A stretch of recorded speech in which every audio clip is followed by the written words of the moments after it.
हाय बच्चा बाड़ी, this is your educator Shubham Pathak और आज हम पढ़ने वाले हैं sectors of the Indian economy. पूरा चैप्टर पढ़ेंगे। खुश हो जाओ, आज बड़ी स्क्रीन पे पढ़ रहे हैं, तुम्हें सब कुछ अच्छे से दिखेगा। एनीवे, मैं आपको इस चैनल पे एसएसटी और बायोलॉजी और केमिस्ट्री पढ़ाती हूँ क्लास 10th का, तो अभी तक सब्सक्राइब नहीं किया तो कर लो यार। एनीवे, चलो स्टार्ट करते हैं sectors of Indian economy. Chapter काफी सिंपल है। चैप्टर में हम पढ़ने वाले हैं कि इंडियन इकोनॉमी के कौन कौन से पार्ट्स होते हैं, कैसे कैसे देश में होने वाली अलग अलग तरीके की जॉब्स को आप अलग अलग कैटेगराइजेशन करते हो और फिर कैसे उनका कैलकुलेशन होता है देश की पूरी इनकम कैलकुलेट करने में।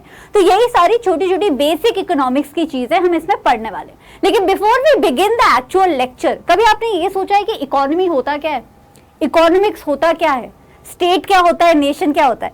तो देखो, चार चीजें मैंने बोली। स्टेट और नेशन इंटरचेंजेबली यूज किया जाता है, ठीक है बच्चा। कभी नेशन भी बोल दिया जाता है, कभी स्टेट भी बोल दिया जाता है। आई अंडरस्टैंड कि एक देश के अंदर भी अलग अलग स्टेट्स होती हैं, बट जब आप ग्लोबल इकोनॉमी की बात करते हो तो कभी स्टेट यूज करते हो, कभी नेशन यूज करते हो, ठीक है। नाउ इकोनॉमी क्या होता है? इकोनॉमी एक सिंपल सा सिस्टम होता है जिसमें आप मार्केट को स्टडी करते हो। मार्केट में क्या होता है? कभी आपने सोचा है कि मार्केट में एक्चुअली एक वो इकलौती चीज क्या हो रही होती है जो हर मार्केट में दिखाई देती है? वो इकलौती चीज होती है पैसे का सर्कुलेशन। तो economy is a system according to which money, industry, trade, कोई भी मार्केट से रिलेटेड चीज उस सिस्टम में आती है और उस बड़े से सिस्टम को बोला जाता है इकोनॉमी। तो ऐसी कोई भी चीज जो आपको पैसा जनरेट करके दे रही है, चाहे आप जॉब करने जाओ आपको सैलरी मिल रही है, चाहे आप ग्रीटिंग कार्ड बना के बेच रहे हो आपको इनकम आ रही है, चाहे आपको डेली वेज मिल रही है, मतलब पैसा अगर किसी भी फॉर्म में आपकी किसी भी एक्टिविटी से आ रहा है तो उससे आप बोलोगे इकोनॉमिक एक्टिविटी, क्योंकि market is all about money. इतना हुआ क्लियर? अब कहीं की भी इकोनॉमी आप कैलकुलेट कर सकते हो, अपने स्कूल की इकोनॉमी, अपनी फैमिली की इकोनॉमी, अपनी डिस्ट्रिक्ट की इकोनॉमी, अपने स्टेट की इकोनॉमी। इस चैप्टर में हम पढ़ने वाले हैं नेशनल इकोनॉमी के बारे में, यानी पूरे देश की इकोनॉमी के बारे में। अब पूरे देश में आप ऑलरेडी जानते हो कि अलग अलग चीजें होती हैं। कोई एग्रीकल्चर करता है, एग्रीकल्चर में कोई पोल्ट्री फार्मिंग करता है, कोई खेती करता है, राइट। कोई टीचर होती है, कोई बैंक में जॉब करता है, कोई इंजीनियर होती है, कोई साइंटिस्ट होती है। सो लोग अलग अलग तरीके की जॉब्स कर रहे होते हैं, काम कर रहे होते हैं ऑन डिफरेंट बेसिस। अलग अलग तरीके से इन सारे काम को आप कैटेगराइज कर सकते हो। क्या कर सकते हो? कैटेगराइज कर सकते हो। फॉर एग्जाम्पल, अगर आप नेचर ऑफ द वर्क पे कैटेगराइज करना चाह रहे हो कि काम किस तरीके का है, तो आप क्या कैटेगराइजेशन करोगे? Primary, secondary and tertiary. किस बेसिस पे किया आपने? Nature of work. बच्चे याद करो, रिसोर्सेज एंड डेवलपमेंट चैप्टर हमने पढ़ा है, उसमें हमने रिसोर्सेज को अलग अलग बेसिस पे कैटेगराइज किया था ना, कभी ओरिजिन के बेसिस पे, कभी डेवलपमेंट के बेसिस पे। सिमिलरली आप यहाँ पे भी कर रहे हैं अलग अलग बेसिस पे, ठीक है। तो नेचर ऑफ वर्क बेसिस पे 3 कैटेगराइजेशन हो गई।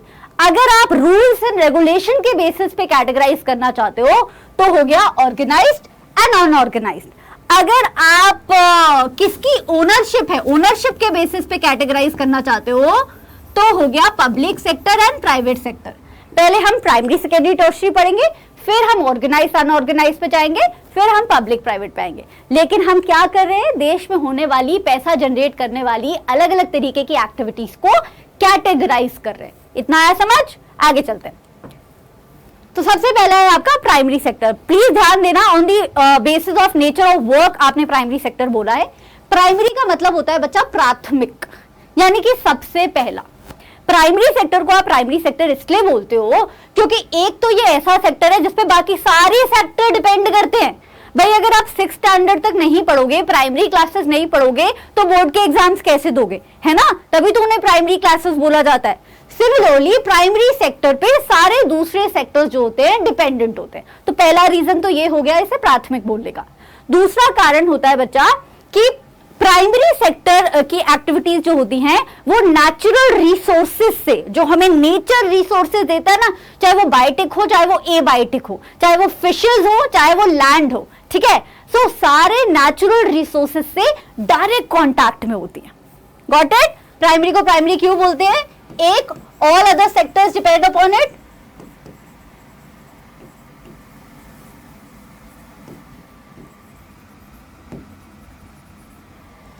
माफ कीजिएगा, हैंडराइटिंग थोड़ी अच्छी नहीं है मेरी। एंड दूसरा है exploit natural resources directly. Exploit बोलो, यूज बोलो,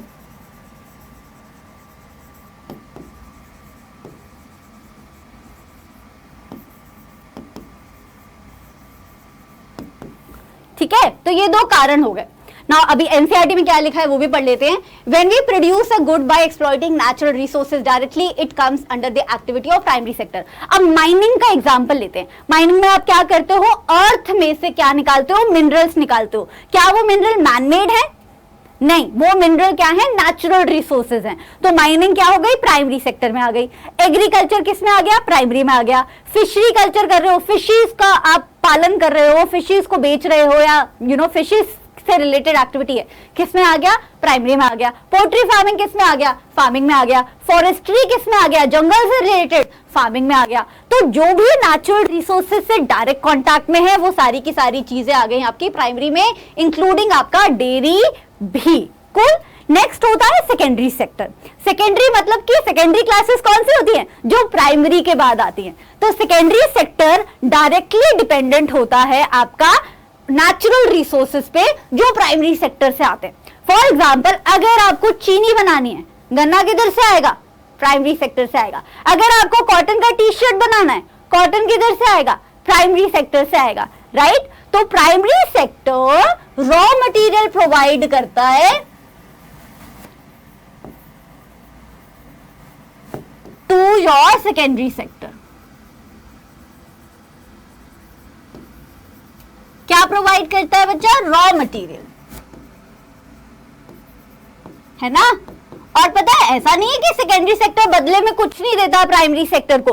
प्राइमरी सेक्टर की एक्टिविटीज के लिए जो भी टूल्स या मशीन्स चाहिए होती हैं वो सेकेंडरी सेक्टर में बनती हैं। पता है सेकेंडरी सेक्टर के दो और क्यूट से नाम है, एक नाम है इंडस्ट्रियल सेक्टर, दूसरा नाम है मैन्युफैक्चरिंग सेक्टर। तो कोई भी बनाने की प्रक्रिया अगर हो रही है ना, रॉ मटेरियल को लेके आप कोई फिनिश प्रोडक्ट बना रहे हो, तो वो किस सेक्टर में आएगा, सेकेंडरी सेक्टर में आएगा। अब आपका सवाल होगा मैम अगर हम ऐप बना रहे हैं, फोन वाली ऐप बना रहे हैं, तो वो किस में आएंगी, वो टर्शरी सेक्टर में आएगी। टेक्नोलॉजी रिलेटेड चीजें टर्शरी सेक्टर में आती है, वहां बनाने की क्रिया जो है हमारी वर्क नहीं करती है। बट यूजुअली अगर आप कोई फिजिकल चीज बना रहे हो रॉ मटेरियल इस्तेमाल करके, तो सेकेंडरी सेक्टर का पार्ट है, राइट। इंडस्ट्रियल सेक्टर भी बोला जाता है, जैसे कि धागा बनाना, छोटे से छोटा सामान, बड़े से बड़ा सामान, हैंडबैग बना रहे हो, टी शर्ट बना रहे हो, धागा बना रहे हो, लकड़ी से दरवाजे बना रहे हो, सब कुछ किसका पार्ट है, सेकेंडरी सेक्टर का।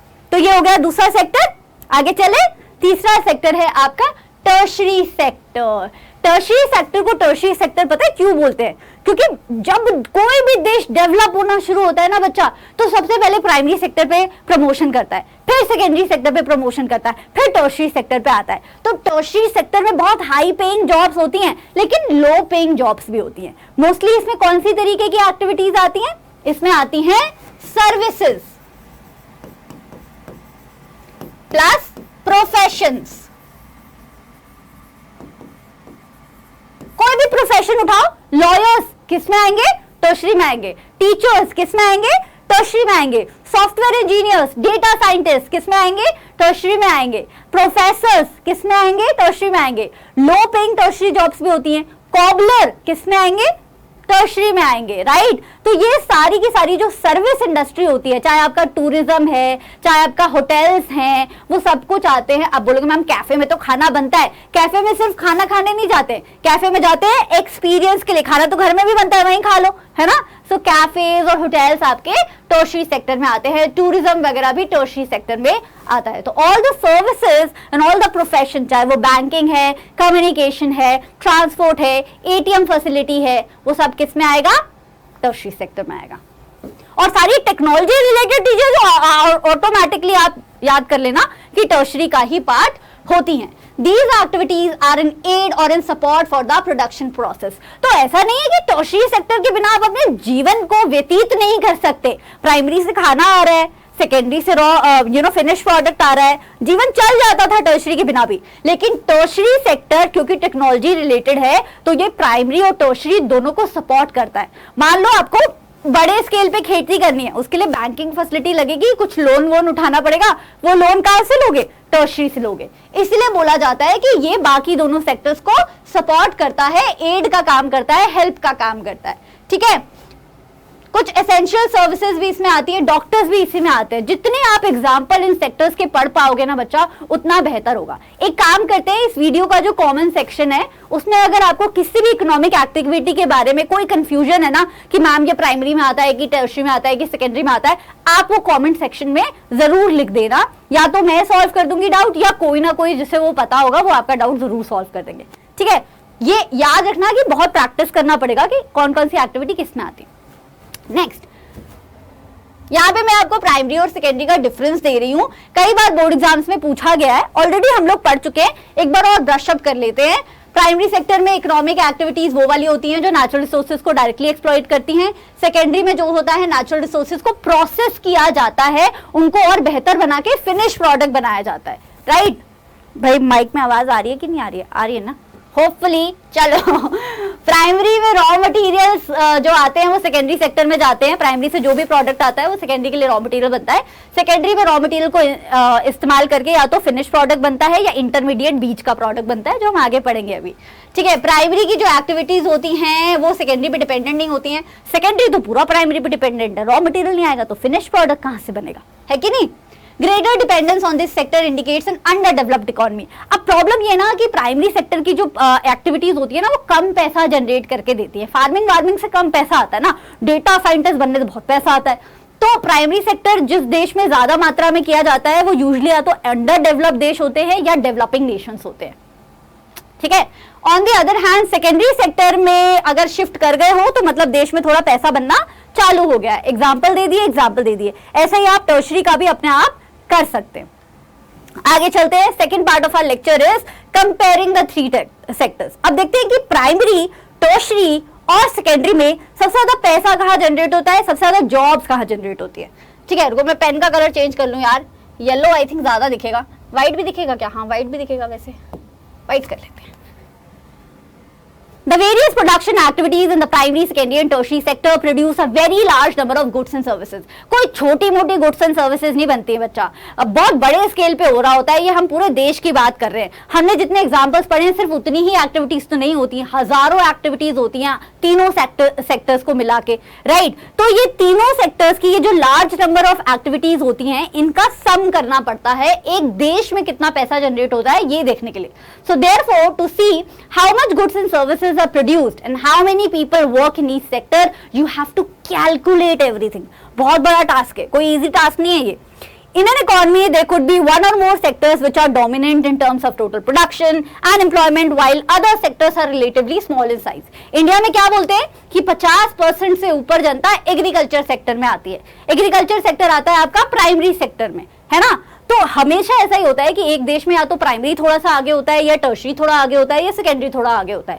तीनों एक साथ 33% डेवलप्ड हो ऐसा कम ही देखने को मिला है। जहां पे टर्शियरी सेक्टर आगे होगा वो देश में बहुत पैसा होगा, जहां पे प्राइमरी आगे होगा वहां पे थोड़ा कम पैसा होगा। चलो, goods and services are of two types. अब गुड्स तो आपको समझ आया क्या होता है?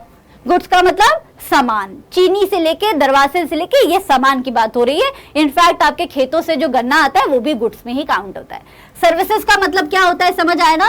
कॉबलर एक सर्विस प्रोवाइड करते हैं, बैंकर एक सर्विस प्रोवाइड करते हैं, टीचर एक सर्विस प्रोवाइड करते हैं, ये सब सर्विसेज होती है। तो गुड्स एंड सर्विसेज दो तरीके की होती है। एक होती है फाइनल गुड्स एंड सर्विसेज, दूसरी होती है इंटरमीडिएट गुड्स एंड सर्विसेज। छोटा सा एग्जाम्पल लेते हैं, यहाँ पे बिस्किट बनाने का एग्जाम्पल आपके एनसीईआरटी में है। बिस्किट बनाने का एग्जाम्पल लेते हैं। मान लो आटे के बिस्किट बनाने हैं, ठीक है? जिसको भूख लग रही है कमेंट में बताना, मैंने गलत चैप्टर उठा लिया। एनीवे, आटे के बिस्किट बना रहे हैं। आटे के बिस्किट के लिए क्या चाहिए? गेहूं चाहिए सबसे पहले तो ना, और गेहूं भी पिसा हुआ होना चाहिए, आटा बनना चाहिए। गेहूं आया खेत से, खेत क्या था? Primary sector. गेहूं पिसा, आटा बना कहां पे? Secondary sector. और सेकेंडरी सेक्टर में बटर बना, और सेकेंडरी सेक्टर में क्या बना? चीनी बनी। तो ये सब हो गए रॉ मटेरियल। इन रॉ मटेरियल से जब आप बिस्किट बनाने चलेंगे तो आप पहले गूंदेंगे, आटा गूंदेंगे, आटे में ये सब चीजें मिला के घोल बनाएंगे, फिर उसको बेक करेंगे तो बिस्किट बन के आएगा ना। तो वो जो आपने घोल बनाया है वो तो आप नहीं बेच सकते कस्टमर को। कस्टमर को क्या बोलोगे? ये लो घोल ले जाओ, घर पे जाके बिस्किट बना लेना। कस्टमर बोलेगा मैं नहीं देता पैसे, है ना? तो आपको तो बिस्किट बेचने हैं ना, तो आप आटा बेच सकते हो बिस्किट के नाम पे, ना तो आप घोल बेच सकते हो बिस्किट के नाम पे। आपको चाहिए फिनिश प्रोडक्ट। तो जो चीज आप डायरेक्टली कस्टमर को बेच पाते हो उसे बोला जाता है फिनिश प्रोडक्ट। क्या बोला जाता है? Finish product. और जो चीजों से मिला के आप बीच में एक घोल बनाया आपने, उसे तो बोल दिया रॉ मटेरियल। तो सबसे पहले स्टेज पे आया रॉ मटेरियल, उसके बाद बीच में बना घोल बिस्किट का यानी कि इंटरमीडिएट प्रोडक्ट, और फिर जाके बना आपका फाइनल प्रोडक्ट यानी कि बिस्किट। चलो दूसरा एग्जांपल लेते हैं, टी शर्ट का एग्जांपल लेते हैं। टी शर्ट कैसे बनती है? कॉटन से बनती है। कॉटन कहां से आया? रॉ कॉटन, खेत में से आया, प्राइमरी सेक्टर, तो वो हो गया रॉ मटेरियल। अब कॉटन से पहले क्या बनेगा? धागा बनेगा। धागे को जोड़ जोड़ के कपड़ा बनेगा। कपड़े की कटिंग करके, डिजाइनिंग करके, सिलाई करके क्या बनेगा? टी शर्ट बनेगा। तो रॉ कॉटन हो गया रॉ मटेरियल, धागा और कपड़ा हो गया इंटरमीडिएट प्रोडक्ट, और फिनिश प्रोडक्ट हो गया आपका टी शर्ट। ठीक है, तो इस तरीके के प्रोडक्ट्स होते हैं। ये सब मैं आपको क्यों पढ़ा रही हूं बच्चा? क्योंकि जो रॉ मटेरियल्स होते हैं उनकी काउंटिंग इकोनॉमी में नहीं होती है। इकोनॉमी में फाइनल गुड्स एंड सर्विसेज की काउंटिंग होती है। हाँ, अगर खेतों से सब्जियां आ रही हो, सब्जियां आप डायरेक्ट खरीद रहे हो, तो वो सब्जियां काउंट होगी। लेकिन ऐसा सामान जो इंडस्ट्रीज में चला जाता है प्रोसेसिंग के लिए, फाइनल गुड्स बनाने के लिए, वो सामान नहीं काउंट होता। ना तो रॉ मटेरियल काउंट होता है, ना इंटरमीडिएट प्रोडक्ट काउंट होता है। काउंट सिर्फ होते हैं फाइनल प्रोडक्ट्स जो डायरेक्टली कंज्यूमर्स द्वारा खरीदे जाते हैं। तो आटा काउंट नहीं होगा, घोल काउंट नहीं होगा, काउंट होंगे सिर्फ बिस्किट। ऐसा क्यों? क्योंकि अगर हम बिस्किट भी काउंट कर लेंगे, अगर हम घोल के पैसे भी काउंट कर लेंगे और आटे के पैसे भी काउंट कर लेंगे, तो ट्रिपल बार हो गई ना काउंटिंग यार। बिस्किट बनाई उसी चीज से, इतनी बार काउंटिंग करके क्या करोगे? ये तो रॉन्ग कैलकुलेशन है। इसलिए हम सिर्फ फाइनल गुड्स एंड सर्विसेज को काउंट करते हैं। तो जल्दी से एक बार फाइनल गुड्स एंड सर्विसेज का एक बार अच्छे से डिफरेंस पढ़ ले। फाइनल गुड्स होते हैं जो फाइनल कंजम्पशन में इस्तेमाल होते हैं। इंटरमीडिएट गुड्स होते हैं जिन पे अभी फर्दर प्रोडक्शन करना बाकी होता है, जैसे घोल से बिस्किट बनाना भी बचा था, राइट। फाइनल गुड्स होते हैं जो फाइनल यूजर्स के पास जाते हैं, जिन्हें आप कंज्यूमर बोलते हो। इंटरमीडिएट गुड्स होते हैं जो फाइनल यूजर्स के पास नहीं जाते हैं। फाइनल गुड्स होते हैं जो इंटरमीडिएट गुड्स को इस्तेमाल करके बनते हैं। इंटरमीडिएट गुड्स होते हैं जो रॉ मटेरियल को इस्तेमाल करके बनते हैं। फाइनल गुड्स होते हैं जिन्हें फिनिश प्रोडक्ट्स भी बोला जाता है, और इंटरमीडिएट गुड्स होते हैं जिन्हें अनफिनिश गुड्स बोला जाता है, क्योंकि अभी इन पे थोड़ी और मेहनत लगनी होती है। फाइनल गुड्स देश के पैसे में काउंट होते हैं। इंटरमीडिएट गुड्स देश के पैसा जब आप काउंट कर रहे होते हो तो काउंट नहीं होते हैं, क्योंकि हम डबल काउंटिंग नहीं करना चाहते। For example T shirt, for example biscuit, for example chips, for example आटा, फॉर एग्जाम्पल बटर, जिससे आप बिस्किट बना रहे हो। कूल। चलो, ग्रॉस डोमेस्टिक प्रोडक्ट क्या होता है? ग्रॉस डोमेस्टिक प्रोडक्ट है देश की इकोनॉमी को नापने का एक तरीका। फॉर एग्जाम्पल, अगर मुझे ये बताना है कि कौन सा बच्चा पास हुआ, कौन सा बच्चा फेल हुआ, इसके कई सारे तरीके हैं। परसेंटेज के बेसिस पे कर सकते हैं, रेशियो के बेसिस पे कर सकते हैं, एवरेज के बेसिस पे कर सकते हैं, मार्क्स के बेसिस पे कर सकते हैं, राइट। इसी तरीके से देश की इकोनॉमी को नापने का बहुत अलग अलग तरीका होता है, ठीक है। एक ऐसा तरीका होता है जो वाइडली एक्सेप्टेड है, ग्रॉस डोमेस्टिक प्रोडक्ट। ग्रॉस का मतलब गंदा नहीं है, ग्रॉस का मतलब है टोटल। क्या मतलब है? टोटल। डोमेस्टिक मतलब घर की बात, प्रोडक्ट मतलब जो भी हमारे काम आती है ना चीज, उसे प्रोडक्ट बोल दिया जाता है। तो ग्रॉस डोमेस्टिक प्रोडक्ट मतलब हमारे देश के अंदर कौन से फाइनल गुड्स और सर्विसेज बन रहे हैं तीनों सेक्टर में, चाहे वो प्राइमरी हो, सेकेंडरी हो, टर्शरी हो। जब उन तीनों के पैसे आप कैलकुलेट करते हो तो पता चलता है कि देश आगे जा रहा है कि पीछे जा रहा है, ठीक है। ग्रॉस डोमेस्टिक प्रोडक्ट, तो it is the value of final goods and services. अगर डेफिनेशन में फाइनल नहीं लिखा ना, आधा नंबर कट जाएगा। Final goods and services produced in every sector, primary, secondary and tertiary, in that particular year. फिर हम पता क्या करते हैं? कंपेयर करते हैं। मान लो 2021 का जीडीपी देखेंगे और 2022 का जीडीपी देखेंगे, तो हमें पता चलेगा कि यार 2021 से 2022 में डेवलपमेंट हुई है कि हम थोड़ा सा पीछे गए हैं। तो जीडीपी की ग्रोथ भी देखी जाती है। ग्रोथ हमेशा पिछले साल के कंपैरिजन में देखी जाती है, लेकिन जब हम जीडीपी कैलकुलेट करते हैं तो उस पर्टिकुलर ईयर में कितने फाइनल गुड्स एंड सर्विसेज बने हैं तीनों सेक्टर्स ऑफ इकोनॉमी में, उसका कैलकुलेशन होता है, ठीक है जी। The sum of the production in all the three sectors is known as GDP. ये वाली डेफिनेशन भी याद कर सकते हो, ये वाली भी कर सकते हो। प्लीज ये वाली कर लेना, इसमें अच्छे मार्क्स मिलते हैं। कोई It is the value of all the final goods and services produced within a country during a particular year. GDP shows how big the economy is. जिस देश का GDP जितना बड़ा, मतलब उस देश में उतना पैसा जनरेट हुआ है, उतने गुड्स एंड सर्विसेज बने, है ना। ज्यादा गुड्स एंड सर्विसेज का मतलब है देश का भी भला हो जाएगा, उन गुड्स एंड सर्विसेज को आप बाहर के देशों में भी बेचोगे और आपको फॉरेन एक्सचेंज भी आएगा। तो जितना GDP बड़ा मतलब उतना देश अमीर, ठीक है, सीधी सी बात। आगे चलते हैं, कौन करता है ये काम? इतना बड़ा काम कौन करता है? देश में इतने सारे सेक्टर हो गए, उसमें इतनी सारी जॉब्स हो गई, कौन कैलकुलेट कर रहा है बैठ के? गवर्नमेंट कर रही है बैठ के कैलकुलेट, ठीक है। तो ये जीडीपी का कैलकुलेशन करती है सेंट्रल गवर्नमेंट, यानी कि यूनियन गवर्नमेंट की मिनिस्ट्रीज करती हैं। बहुत सारी गवर्नमेंट डिपार्टमेंट से वो डेटा कलेक्ट करती हैं, बहुत सारे एनजीओ से भी डेटा कलेक्ट किया जाता है, बहुत सारे थिंक टैंक, अलग अलग इंस्टीट्यूशन से डेटा कलेक्ट किया जाता है, और फिर सामने आता है सच कि हमारे देश की जीडीपी कितनी चल रही है इस साल में, ठीक है। ये क्वेश्चन भी बहुत पूछा जाता है, तो याद कर लेना। आगे चलते हैं, historical changes in the sector. Historical changes का मतलब क्या देश जब हमारा आजाद हुआ था तब से ही हमारी जो इकोनॉमी है ऐसी ही दिखती है कि 50% से ऊपर जनता जो है एग्रीकल्चर कर रही है, बाकी जनता जो है सेकेंडरी और टर्शरी में है, कि हर देश की डेवलपमेंट जो है अलग अलग तरीके से होती है? तो हिस्टोरिकल चेंजेस पढ़ते हैं हम इन तीनों सेक्टर के डेवलपमेंट में। Let's start. Primary sector. Primary sector was the most important sector in initial stages of development. As the methods of the farming changed and agriculture sector began to prosper, it produced much more food than before. Many people could not take up other activities. They were increasing number of the craft persons and traders. Buying and selling activities increased many times. Besides, there were also transporters, administrators, army. However, at this stage, most of the goods produced were natural products from the primary sector, and most people were also employed in this sector. तो कहने का मतलब ये है, अगर आप कभी 11th 12th के बाद ग्रेजुएशन वगैरह में पॉलिटिकल साइंस वगैरह लोगे ना, तो ये पढ़ाया जाता है। 5 स्टेजेस ऑफ डेवलपमेंट होती हैं हर कंट्री की, पता है। एक होता है इनिशियल स्टेज, एक होता है फ्लाइट स्टेज, एक होता है डेवलप स्टेज। वो हमने पढ़ा है, आप कभी लोग एसएसटी तो आपको पता चलेगा। बट एनीवे, कहने का मतलब ये है कि जब भी कोई देश आजादी के बाद अपना डेवलपमेंट करना स्टार्ट करता है, चाहे वो अमेरिका हो चाहे वो इंडिया क्यों ना हो, सबसे पहले वो ध्यान देता है प्राइमरी सेक्टर पे। क्योंकि यार देश के लोग अगर खाना ही नहीं खाएंगे तो फिर बाकी चीजें कैसे होंगी ना। और खाना कहां से आ रहा है? खाना आ रहा है प्राइमरी सेक्टर से। तो प्राइमरी सेक्टर सबसे इंपॉर्टेंट सेक्टर होता है इनिशियल स्टेजेस ऑफ डेवलपमेंट में। फिर आप क्या करते हो? प्राइमरी सेक्टर में ना अलग अलग मेथड्स लगाते हो, मॉडर्न मेथड लगाते हो। चलो इंडिया का एग्जांपल देती हूँ। इंडिया कब आजाद हुआ?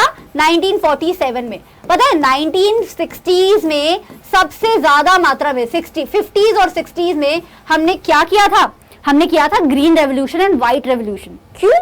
क्योंकि हम चाहते थे कि हमारा प्राइमरी सेक्टर और बेहतरीन हो जाए, ठीक है। तो हर देश ऐसा ही करता है। कुछ देश थोड़े सालों बाद प्राइमरी से सेकेंडरी में शिफ्ट हो जाते हैं, कुछ देश वहीं अटके रह जाते हैं। बट इनिशियल स्टेजेस में सबसे इंपॉर्टेंट सेक्टर है प्राइमरी। काफी सारे लोगों की मदद की जाती है, टेक्नोलॉजी को इंक्लूड किया जाता है, प्रोडक्शन को बढ़ाया जाता है। प्रोडक्शन को इतना बढ़ाया जाता है कि प्राइमरी सेक्टर भी आपका प्रॉस्पेरस हो, देश में फूड सिक्योरिटी भी हो, इनफैक्ट इतना ज्यादा रॉ मटेरियल अवेलेबल हो कि बाद में जाके आपका सेकेंडरी सेक्टर भी फ्लरिश करे। तो 1950s और 60s में हमने क्या किया था? ग्रीन रेवोल्यूशन, व्हाइट रेवोल्यूशन किया था। लेकिन 70s और 80s के दशक में हमने अपनी इंडस्ट्रीज पे ध्यान दिया था। पहले हमने एग्रीकल्चर को सॉर्ट कर लिया, रॉ मटेरियल अपना प्रोक्योर करना सॉर्ट कर लिया, फिर हम मूव ऑन किए इंडस्ट्रीज पे। Next is secondary sector. With the introduction of new method of manufacturing, factories come up and started expanding. तो एक बार जब आपका प्राइमरी सेक्टर अच्छे से डेवलप हो जाता है, रॉ मटेरियल जितना आपके पास सामान इकट्ठा हो जाता है, तब आप थोड़ा बहुत टेक्नोलॉजी इन्वेस्टमेंट करना शुरू करते हो। नई मशीन्स, नई फैक्ट्रीज, नए सेक्टर्स में घुसना स्टार्ट करते हो। तब डेवलप होता है आपका मैन्युफैक्चरिंग सेक्टर, जिसे इंडस्ट्रियल सेक्टर भी बोला जाता है। धीरे धीरे ये फिनोमेना देखा जाता है कि जो लोग पहले खेत में काम करते थे, वो खेतों को छोड़ के, चाहे किसी भी कारणवश छोड़े, खेतों को छोड़ के धीरे धीरे फैक्ट्रीज में काम करना शुरू करते हैं। और वहीं से शुरू होती है आपकी इंडस्ट्रियल इकोनॉमी, जिसे सेकेंडरी सेक्टर की ग्रोथ भी बोला जाता है। People begin to use factory made products because they were cheap. भाई जब फार्मिंग की, फार्मर्स के पास थोड़ा पैसा आ गया, तो फार्मर्स ने सोचा यार कि घर पे स्वेटर बुन के क्यों पहनेंगे ना, बाजार से खरीद लेंगे। और बाजार का स्वेटर किस कैटेगरी में आएगा? सेकेंडरी सेक्टर में आएगा। तो प्राइमरी सेक्टर के डेवलप होने की वजह से लोगों की परचेजिंग पावर बढ़ती है, और जैसे जैसे लोगों की परचेजिंग पावर बढ़ती जा रही होती है, वैसे वैसे फैक्ट्री का बना हुआ सामान उन्हें पसंद आ रहा होता है। वैसे भी फैक्ट्री का बना हुआ सामान हाथ से बने हुए सामान से सस्ता होता है ना। Secondary sector gradually become the most important in total production and employment. और ऐसा देखा गया है कि प्राइमरी सेक्टर के बाद सेकेंडरी सेक्टर में हमारे देश में सबसे ज्यादा लोग एम्प्लॉयड होते हैं, तो ये एम्प्लॉय भी ज्यादा मात्रा में करता है लोगों को और प्रोडक्शन भी देता है, देश में पैसा भी जनरेट करके देता है, रॉ मटेरियल की वैल्यू भी बढ़ा देता है। भाई गन्ना सस्ता आता है, चीनी महंगी आती है ना, तो कोई भी अगर आप चीज बनाते हो तो फिनिश प्रोडक्ट हमेशा रॉ मटेरियल से महंगा होता है। तो अगर देश में रॉ मटेरियल ज्यादा उगेगा तो ज्यादा पैसा आएगा, कि फिनिश प्रोडक्ट ज्यादा बनेगा तो ज्यादा पैसा आएगा? Obviously finish product. तो सेकेंडरी सेक्टर का डेवलप होना देश की इकोनॉमी के लिए और अच्छा होता है, ठीक है। Hence over time a shift had taken place. This means that the importance of the sectors had changed. तो ये होता है, पहले प्राइमरी डेवलप हुआ, प्राइमरी की प्रोडक्शन बढ़ गई, उसमें मॉडर्न मेथड लगा दिए, फिर सेकेंडरी पे गए, सेकेंडरी की प्रोडक्शन बढ़ गई, यहाँ पे इंडस्ट्रीज आ गई, एम्प्लॉयमेंट मिल गई। अब देश के पास इतना पैसा है कि देश नई नई टेक्नोलॉजी में इन्वेस्ट करेगा, तो बोलेंगे कि टर्शरी सेक्टर डेवलप हो रहा है। पिछले 100 सालों के अंदर एक शिफ्ट देखने को मिला है सेकेंडरी सेक्टर से टर्शरी सेक्टर में, सिर्फ हमारे ही देश में नहीं बल्कि दुनिया की मोस्ट इकोनॉमीज में, स्पेशली डेवलप्ड इकोनॉमीज में, जो ये यूएसए, ब्रिटेन, फ्रांस जैसे अमीर देश है ना, जिनके पास खूब पैसा है, वो किसकी बदौलत है? वो टर्शरी सेक्टर की बदौलत है। तो जितना एक देश का टर्शरी सेक्टर आगे, उतना उस देश के पास ज्यादा पैसा, ठीक है, क्योंकि इसमें हाई पेइंग जॉब्स भी होती हैं। The tertiary sector has become the most important in terms of production. Most of the working people are employed in the tertiary sector. This is the general pattern observed in the developed countries. तो developing nations और developed countries के बीच का सबसे बड़ा difference ये होता है कि tertiary sector में ज्यादा लोग involved कहाँ होते हैं? Developed nation में। Cool? लेकिन इसका मतलब ये नहीं है बच्चा कि tertiary sector की कुछ बुराइयां नहीं है। टर्शरी सेक्टर की भी बुराइयां हैं जो हम आगे डिस्कस करने वाले हैं। पहले ये देखते हैं कि टर्शरी सेक्टर हमारे देश में कितना अच्छे से फ्लरिश हो रहा है। ये चार्ट को, ये बार ग्राफ को समझने की कोशिश करते हैं। Rising important of tertiary sector of production. यहाँ पे ये ग्राफ पता है किस चीज का है? जीडीपी का है। जीडीपी में तीनों सेक्टर्स आते हैं, प्राइमरी, सेकेंडरी, टर्शरी, तो तीनों सेक्टर्स दिए हुए हैं। नीले वाला आपका प्राइमरी है, लाल वाला आपका जो है बच्चा वो सेकेंडरी है, और हरे वाला आपका टर्शरी है।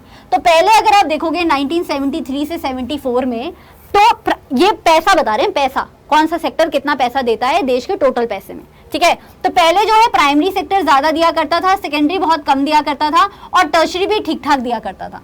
लोग ज्यादा एम्प्लॉयड प्राइमरी में थे पहले, लेकिन टर्शरी भी ठीक ठाक पैसा दे देता था। क्यों? क्योंकि टर्शरी में यूजुअली हाई पेइंग जॉब्स आती हैं। लेकिन अगर अब देखोगे आप 2013 और 14 का ग्राफ देखोगे, तो अभी भी प्राइमरी जो पैसा दे रहा है वो ओवरऑल बहुत कम है, सेकेंडरी अच्छा खासा पैसा दे रहा है, और टर्शरी में इतने कम लोग इन्वॉल्व हैं, लेकिन फिर भी हमारे देश का मेजर जीडीपी का शेयर आ रहा है टर्शरी सेक्टर से। ऐसा क्यों हो रहा है? टर्शरी सेक्टर जीडीपी में ज्यादा से ज्यादा देखने को क्यों मिल रहा है? पिछले 40 सालों में इंडिया ने तीनों सेक्टर में ग्रोथ देखी है, लेकिन टर्शरी में इतनी ज्यादा ग्रोथ क्यों देखी है? ये क्वेश्चन बोर्ड एग्जाम का सबसे इंपॉर्टेंट क्वेश्चन है। डिस्कस, आई पेन कहां गया?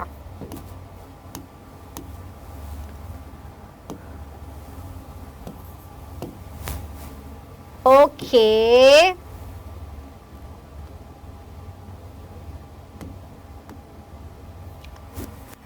क्या हो गया ये? ओके, ये क्वेश्चन आता है कि discuss Why there is rising importance of tertiary sector। आगे जो मैं 4 पॉइंट्स बताने वाली हूँ रट लो, ये तो 5 नंबर का क्वेश्चन आ जाता है, कभी कभी 3 का ज्यादातर आता है। चलो, पहला रीजन है increase in the demand of basic service. हम क्या बोल रहे हैं कि कंट्री जैसे जैसे डेवलप होता जाता है वैसे वैसे ज्यादा स्कूल्स बनते हैं, ज्यादा कॉलेजेस बनते हैं, ज्यादा एजुकेशनल इंस्टीट्यूट बनते हैं, डिफेंस पे ज्यादा खर्चा किया जाता है, ट्रांसपोर्ट पे, पब्लिक ट्रांसपोर्ट पे ज्यादा खर्चा किया जाता है, ज्यादा कोर्ट बनते हैं, एक्सेट्रा एक्सेट्रा। और ये सारी चीजें किसमें आती हैं? आपकी टर्शरी सेक्टर में आती हैं। तो देश आगे बढ़ेगा तो ऑब्वियसली टर्शरी सेक्टर भी आगे बढ़ेगा। एक डेवलपिंग कंट्री की गवर्नमेंट अपने आप को डेवलप करने के लिए इन बेसिक फैसिलिटीज में इन्वेस्ट करती है। इंडिया में भी यही हो रहा है और उसकी वजह से टर्शरी सेक्टर को और प्रमोट किया जा रहा है। दूसरा कारण, development of primary and secondary sector. भाई टर्शरी सेक्टर की सबसे अच्छी बात यह है कि वो प्राइमरी और सेकेंडरी को सपोर्ट करता है। तो जैसे जैसे प्राइमरी आगे जाएगा और जैसे जैसे सेकेंडरी आगे जाएगा, वैसे वैसे टर्शरी को अपने आप आगे जाना पड़ेगा, है ना। क्योंकि जितना ज्यादा देश में एग्रीकल्चर होगा और जितना ज्यादा इंडस्ट्री होंगी, उतना ज्यादा आपको ट्रांसपोर्ट चाहिए, उतना ज्यादा आपको स्टोरेज चाहिए, ट्रेड चाहिए, कम्युनिकेशन चाहिए, बैंकिंग चाहिए, लोन चाहिए, इंश्योरेंस चाहिए, और ये सारी चीजें किसमें आती हैं? टर्शरी सेक्टर में आती हैं। तो greater the development of the primary and secondary, more would be the development of tertiary. दो रीजन हो गए, एक देश डेवलप होगा तो टर्शियरी आगे जाएगा, एक दोनों सेक्टर डेवलप होंगे तो टर्शियरी आगे जाएगा। तीसरा कारण है increase in the income level. जैसे जैसे देश में फार्मर्स को एक्स्ट्रा पैसा मिलने लग जाता है या इंडस्ट्रीज में अच्छे आपको ग्रोथ देखने को मिलती है, प्रॉफिट देखने को मिलता है, तो लोगों के पास ज्यादा पैसा आता है। लोगों के पास ज्यादा पैसा आता है तो वो सोचते हैं कि यार चलो यार वीकेंड पे बाहर चलते हैं, खाना खा ले, चलो साल में एक बार मनाली शिमला घूम के आ जाते हैं, है ना। लोग टूरिज्म में इन्वेस्ट करना चाहते हैं, बच्चों को सरकारी स्कूल से प्राइवेट स्कूल में डालना चाहते हैं, ट्यूशन लगवाना चाहते हैं, टूरिज्म प्रमोट करना चाहते हैं, शॉपिंग करना चाहते हैं, बाहर खाना खाना चाहते हैं, जिम जाना चाहते हैं, और ये सारी चीजें किसमें आती हैं? टर्शियरी सेक्टर में। तो जैसे जैसे स्टैंडर्ड ऑफ लिविंग बढ़ता है, जैसे जैसे पैसा बढ़ता है फैमिली के पास, वैसे वैसे वो ज्यादा इन्वेस्ट करते हैं टर्शियरी सेक्टर में। Next, increasing importance of information and communication technology. सबसे बड़ी बात, लाख बातों की एक बात, टेक्नोलॉजी रिलेटेड सारी इकोनॉमिक एक्टिविटीज टर्शियरी का पार्ट होती है। तो आगे आगे जो आपको माहौल दिख रहा है कि हम ऑफलाइन एजुकेशन से ऑनलाइन एजुकेशन जा रहे हैं, तो online education is a part of tertiary sector, offline is also part of tertiary. But technology इतनी आगे जा रही है कि artificial intelligence, data science, software, coding, YouTubing, ये सब किसका पार्ट है? टर्शियरी का पार्ट है। ठीक है, तो ये 4 रीजन हो गए बच्चा, ये चारों रीजन याद रख लेना। बट ऐसा नहीं है, बुराई भी कर लेते हैं थोड़ी टर्शियरी सेक्टर की, ऐसा नहीं है कि टर्शियरी सेक्टर में सारी जॉब्स आपको बहुत पैसा देती हैं। मोस्टली हाँ, टर्शियरी सेक्टर में जो जॉब्स होती हैं उनके लिए अच्छी स्किल चाहिए होती है, उनके लिए अच्छी एजुकेशन चाहिए होती है, इसलिए बेचारे फार्मर्स अपना खेत छोड़ के सीधे टर्शियरी सेक्टर में नहीं भाग सकते, क्योंकि मोस्टली जॉब्स में आपको अच्छी स्किल और अच्छी एजुकेशन चाहिए, MBA चाहिए, BSc चाहिए, MA चाहिए, ऑल ऑफ दैट, राइट। लेकिन इसमें कुछ जॉब्स ऐसी भी होती हैं जो लो पेइंग होती हैं। फॉर एग्जांपल शॉपकीपिंग, दुकान लगाना। दुकान आपका हमेशा शोरूम तो नहीं हो सकती, छोटी दुकानें भी एग्जिस्ट करती हैं देश में, ज्यादातर वही होती हैं। तो शॉपकीपिंग हो गई, रिपेयर की, पंचर की दुकान हो गई, ट्रांसपोर्ट, छोटा मोटा ऑटो चला लिया आपने, ये सारी चीजें भी टर्शियरी का पार्ट होती हैं। तो it is not like that all the economic activities that fall in the tertiary sector are high paying. Most of them require skill, and जिन जॉब्स में स्किल चाहिए होती है वो जॉब्स पैसे भी ज्यादा देती हैं, जिन जॉब्स में स्किल्स नहीं चाहिए होती हैं वो पैसे भी कम देती हैं, राइट। ओके, अब 2 और बार ग्राफ हैं, इन दोनों बार ग्राफ को डरे बिना जरा हम पढ़ने की कोशिश करते हैं। Share of the sectors in GDP, ये तो आपने शेयर देख लिया। प्राइमरी सेक्टर का जो पहले शेयर है वो ऐसा हुआ करता था, और टर्शियरी सेक्टर का पहले भी ठीक ठाक हुआ करता था, सेकेंडरी का अच्छा नहीं था। अभी आप देख रहे हो कि प्राइमरी सेक्टर का जीडीपी में जो शेयर है वो घट गया है, टर्शियरी सेक्टर का बढ़ गया है। बोलोगे ये तो अच्छा ही है ना मैम, आप ही तो बोल रहे थे टर्शियरी सेक्टर डेवलप होता है तो देश में ज्यादा पैसा आता है। हाँ, प्रॉब्लम इस ग्राफ में नहीं है, प्रॉब्लम इस ग्राफ में है। प्रॉब्लम ये है कि लोग अभी भी ज्यादा एम्प्लॉयड किसमें हैं? प्राइमरी में। प्राइमरी में पहले 71% लोग एम्प्लॉय हुआ करते थे, अब 44% है, परसेंट भी नहीं है एक्चुअली, ये बार ग्राफ है। लेकिन पहले टर्शियरी में 18 था यहाँ पे इन्वॉल्वमेंट, अभी वो 31 हो गया है। तो ये 31% लोग जो हैं इतना ज्यादा जीडीपी शेयर दे रहे हैं, लेकिन ये 44% लोग जो है वो इतना ही जीडीपी शेयर दे पा रहे हैं। ये है प्रॉब्लम। यानी कि कुछ लोग हैं जिनके पास बहुत पैसा है और बहुत सारे लोग हैं जिनके पास कम पैसा है। समझ आया ना? एग्रीकल्चर में जो लोग इन्वॉल्व हैं वो जीडीपी में शेयर नहीं दे पा रहे, बहुत सारे लोग इन्वॉल्व हैं लेकिन वो जीडीपी में शेयर नहीं दे पा रहे। Secondary sector on the other hand ठीक ठाक रहता है। टर्शियरी में कुछ लोगों को बहुत ज्यादा पैसा मिलता है। कोडर्स को कितना पैसा मिलता है ब्रो? आप खुद सोचो, 4-4, 5-5 घंटे काम करने का लाखों रुपया मिलता है। फार्मर्स को मिलता है, वो बेचारे काम करते रहते हैं दिन रात अपने खेत में, तब जाके कहीं महीने के एंड में 5,000, 10,000 रुपए मिलते हैं, राइट। यही प्रॉब्लम स्टेटमेंट है। So the problem is even if we move a few people out, oh sorry इधर है, why didn't a similar shift out Why didn't a similar shift out of primary sector happen in case of employment? तो primary sector में employment पे ऐसा shift क्यों नहीं हुआ जैसा टर्शियरी में हुआ कि कम लोग एम्प्लॉयड हों लेकिन वो ज्यादा पैसा कमाएं? उसके रीजंस देखते हैं। पहला रीजंस तो ये है कि ज्यादा जॉब्स ही क्रिएट नहीं हुई सेकेंडरी और टर्शियरी में। सेकेंडरी और टर्शियरी में ज्यादा जॉब्स क्रिएट हो पाती हुई हैं लेकिन इनफ नहीं हुई हैं। अगर ज्यादा जॉब्स होती हैं तो क्या पता लोग पढ़ लिख के जो है सेकेंडरी और टर्शियरी में माइग्रेट कर जाते हैं, लेकिन ये दोनों सेक्टर देश की पॉपुलेशन के हिसाब से एम्प्लॉयमेंट जनरेट नहीं कर पाए। दूसरा कारण, आधे से ज्यादा वर्कर्स जो हैं कंट्री में वो प्राइमरी सेक्टर में काम कर रहे हैं, एग्रीकल्चर में काम कर रहे हैं, लैंडलेस फार्मर की तरह काम कर रहे हैं, लेबरर की तरह काम कर रहे हैं, और इनका जो जीडीपी में शेयर है वो 1/6 से भी कम है। ठीक है, तो ये प्रॉब्लम है कि लोग ज्यादा एम्प्लॉयड हैं प्राइमरी में, लेकिन वो शेयर जो है कम दे पा रहे हैं क्योंकि उनकी इनकम जो है बच्चा कम है। On the other hand secondary और टर्शियरी सेक्टर में कम लोग काम कर रहे हैं लेकिन वो ज्यादा पैसे कमा रहे हैं। It means that there are more people in agriculture than necessary. इसका क्या मतलब है? ये बहुत इंपॉर्टेंट लाइन है, वेरी वेरी इंपॉर्टेंट। यानी कि देश में जितने लोग एग्रीकल्चर करना चाहिए उससे बहुत ज्यादा लोग एग्रीकल्चर कर रहे हैं। अगर एक इंडिविजुअल असाइनमेंट को ग्रुप असाइनमेंट बना दोगे तो उसका आउटपुट बहुत अच्छा थोड़ी आएगा। एक जना भी वो असाइनमेंट करेगा तो एक पेज का असाइनमेंट ही होगा, 4 जने मिलकर भी करोगे तो भी तो एक पेज का असाइनमेंट होगा। तो 3 एक्स्ट्रा लोगों की जरूरत ही नहीं है, और इस प्रॉब्लम को बोला जाता है अंडर एम्प्लॉयमेंट। तो सबसे बड़ी प्रॉब्लम जो हमारा प्राइमरी सेक्टर जिससे जूझ रहा है उसे बोला जाता है अंडर एम्प्लॉयमेंट। समझे अब अंडर एम्प्लॉयमेंट क्या होता है? चलो, ये आपकी एनसीईआरटी में दिया नहीं है, ये मैं सिर्फ आपके समझने के लिए बता रही हूं। अगले 5 मिनट ध्यान दे देना, वरना फाइनल एग्जाम्स तक भी ये जो छोटा सा कॉन्सेप्ट है ये क्लियर नहीं होता है कि अनएम्प्लॉयमेंट क्या है, अंडर एम्प्लॉयमेंट क्या है। अनएम्प्लॉयमेंट का मतलब है जॉब है ही नहीं, जॉब ही नहीं मिल रही है। आप जॉब करना चाहते हो लेकिन आपको जॉब मिल ही नहीं रही है। ठीक है, अंडर एम्प्लॉयमेंट। अंडर एम्प्लॉयमेंट का मतलब है आप जॉब करना चाहते हो, आपको जॉब मिली लेकिन वो आपकी कैपेबिलिटी के लायक जॉब नहीं है। मान लो आपने पीएचडी की हुई है और आपको नर्सरी के बच्चे को पढ़ाने को मिल रहा है। मैं ये नहीं बोल रही हूँ कि नर्सरी के बच्चों को पढ़ाना कोई अच्छी जॉब नहीं है, मैं ये बोल रही हूँ कि आपकी कैपेसिटी एक कॉलेज में, डिग्री कॉलेज में पढ़ाने की है, लेकिन आपको जॉब मिली है नर्सरी क्लास के बच्चों को पढ़ाने की, तो आप क्या हो? अंडर एम्प्लॉयड हो। अंडर एम्प्लॉयमेंट की वजह से अंडर पेमेंट भी होती है, क्योंकि जब आपको अपनी कैपेसिटी से कम की जॉब मिल रही है तो फिर आपको पैसे भी कम मिल रहे हैं, राइट? तो अनएम्प्लॉयमेंट मतलब जॉब मिल ही नहीं रही है, आप जॉब करना चाहते हो। देखो, अनएम्प्लॉयमेंट में वो लोग काउंट नहीं होते जो जॉब करना चाहते ही नहीं है। पहला पॉइंट यही है कि आप जॉब करना चाहते हो। ठीक है, तो अनएम्प्लॉयमेंट मतलब जॉब है ही नहीं, अंडर एम्प्लॉयमेंट मतलब लायक जॉब नहीं है। अनएम्प्लॉयमेंट का एक ही टाइप होता है, अंडर एम्प्लॉयमेंट अलग अलग तरीके की होती है। और अनएम्प्लॉयमेंट जो है वो कॉस्ट ऑफ प्रोडक्शन बढ़ जाता है, एग्रीगेट डिमांड बढ़ जाती है, इसकी वजह से होती है। अंडर एम्प्लॉयमेंट जो है एम्प्लॉयमेंट अपॉर्चुनिटीज सही जगह पे नहीं होती हैं। तो देश में एम्प्लॉयमेंट अपॉर्चुनिटीज हैं तो वर्कर्स की जॉब बहुत निकल रही है, लेबर की जॉब बहुत निकल रही है, लेकिन देश का पढ़ा लिखा यूथ कहाँ जाएगा ना? तो पढ़ा लिखा यूथ अक्सर अंडर एम्प्लॉयड दिखता है। तो हम अंडर एम्प्लॉयमेंट को इस चैप्टर में पढ़ने वाले हैं। अंडर एम्प्लॉयमेंट हम पढ़ेंगे in case of primary sector also, rural areas यानी गांव साइड में कैसी अंडर एम्प्लॉयमेंट होती है और शहर साइड में कैसी अंडर एम्प्लॉयमेंट होती है, ये हम पढ़ने वाले हैं। ठीक है, कॉन्सेप्ट आया ना समझ?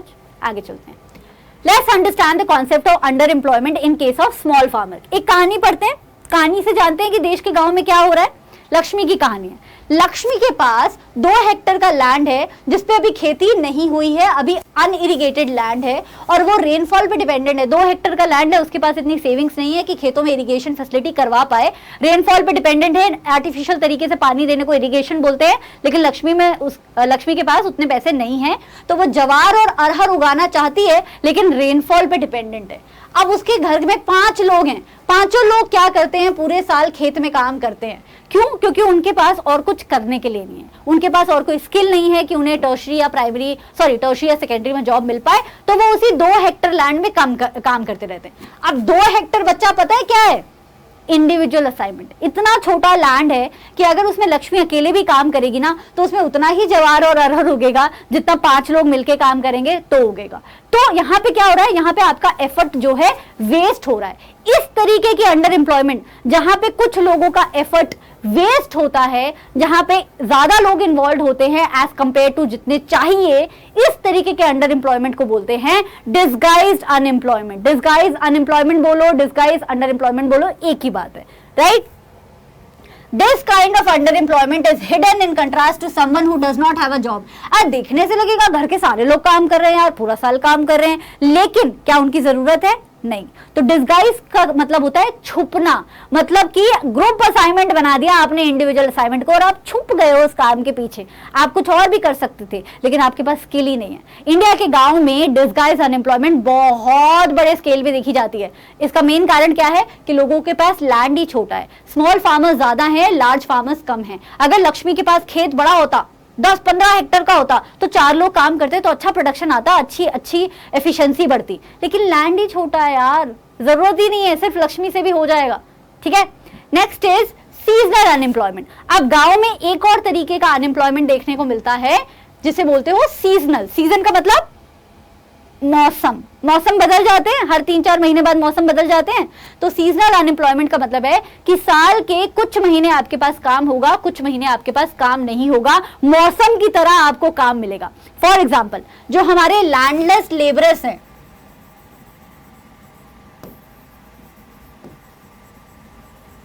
यानी कि ऐसे भाई बहन है गांव में जिनके पास खेत नहीं है लेकिन उन्हें खेती ही करना आता है और कुछ नहीं आता। ये बेचारे कहाँ काम करते हैं? ये बड़े फार्मर्स के खेत में काम करते हैं। अब बड़े फार्मर्स क्या करते हैं, जब खेती करने का टाइम होता है, जब बीज बोने का टाइम होता है, फसल की कटाई का टाइम होता है, जब ज्यादा मेहनत का टाइम होता है, तो लैंडलेस लेबरर्स को एम्प्लॉय कर लेते हैं। और बाद में तो खेती में कुछ नहीं करना ना, थोड़ा बहुत पानी डालना है, थोड़ा बहुत आपको खाद वाद डालना है, वो तो आप कम वर्कर से भी काम करा सकते हो। लेकिन जो पीक टाइम होता है एग्रीकल्चर का, तब वो लेबरर्स को एम्प्लॉय कर लेते हैं और बाद में टाटा बाय बाय बोल देते हैं। इसे बोला जाता है सीजनल अनएम्प्लॉयमेंट। तो सीजनल कैरेक्टर है एग्रीकल्चर में, और इससे ये दोनों ही एक तरीके का अनएम्प्लॉयमेंट या अंडर एम्प्लॉयमेंट है।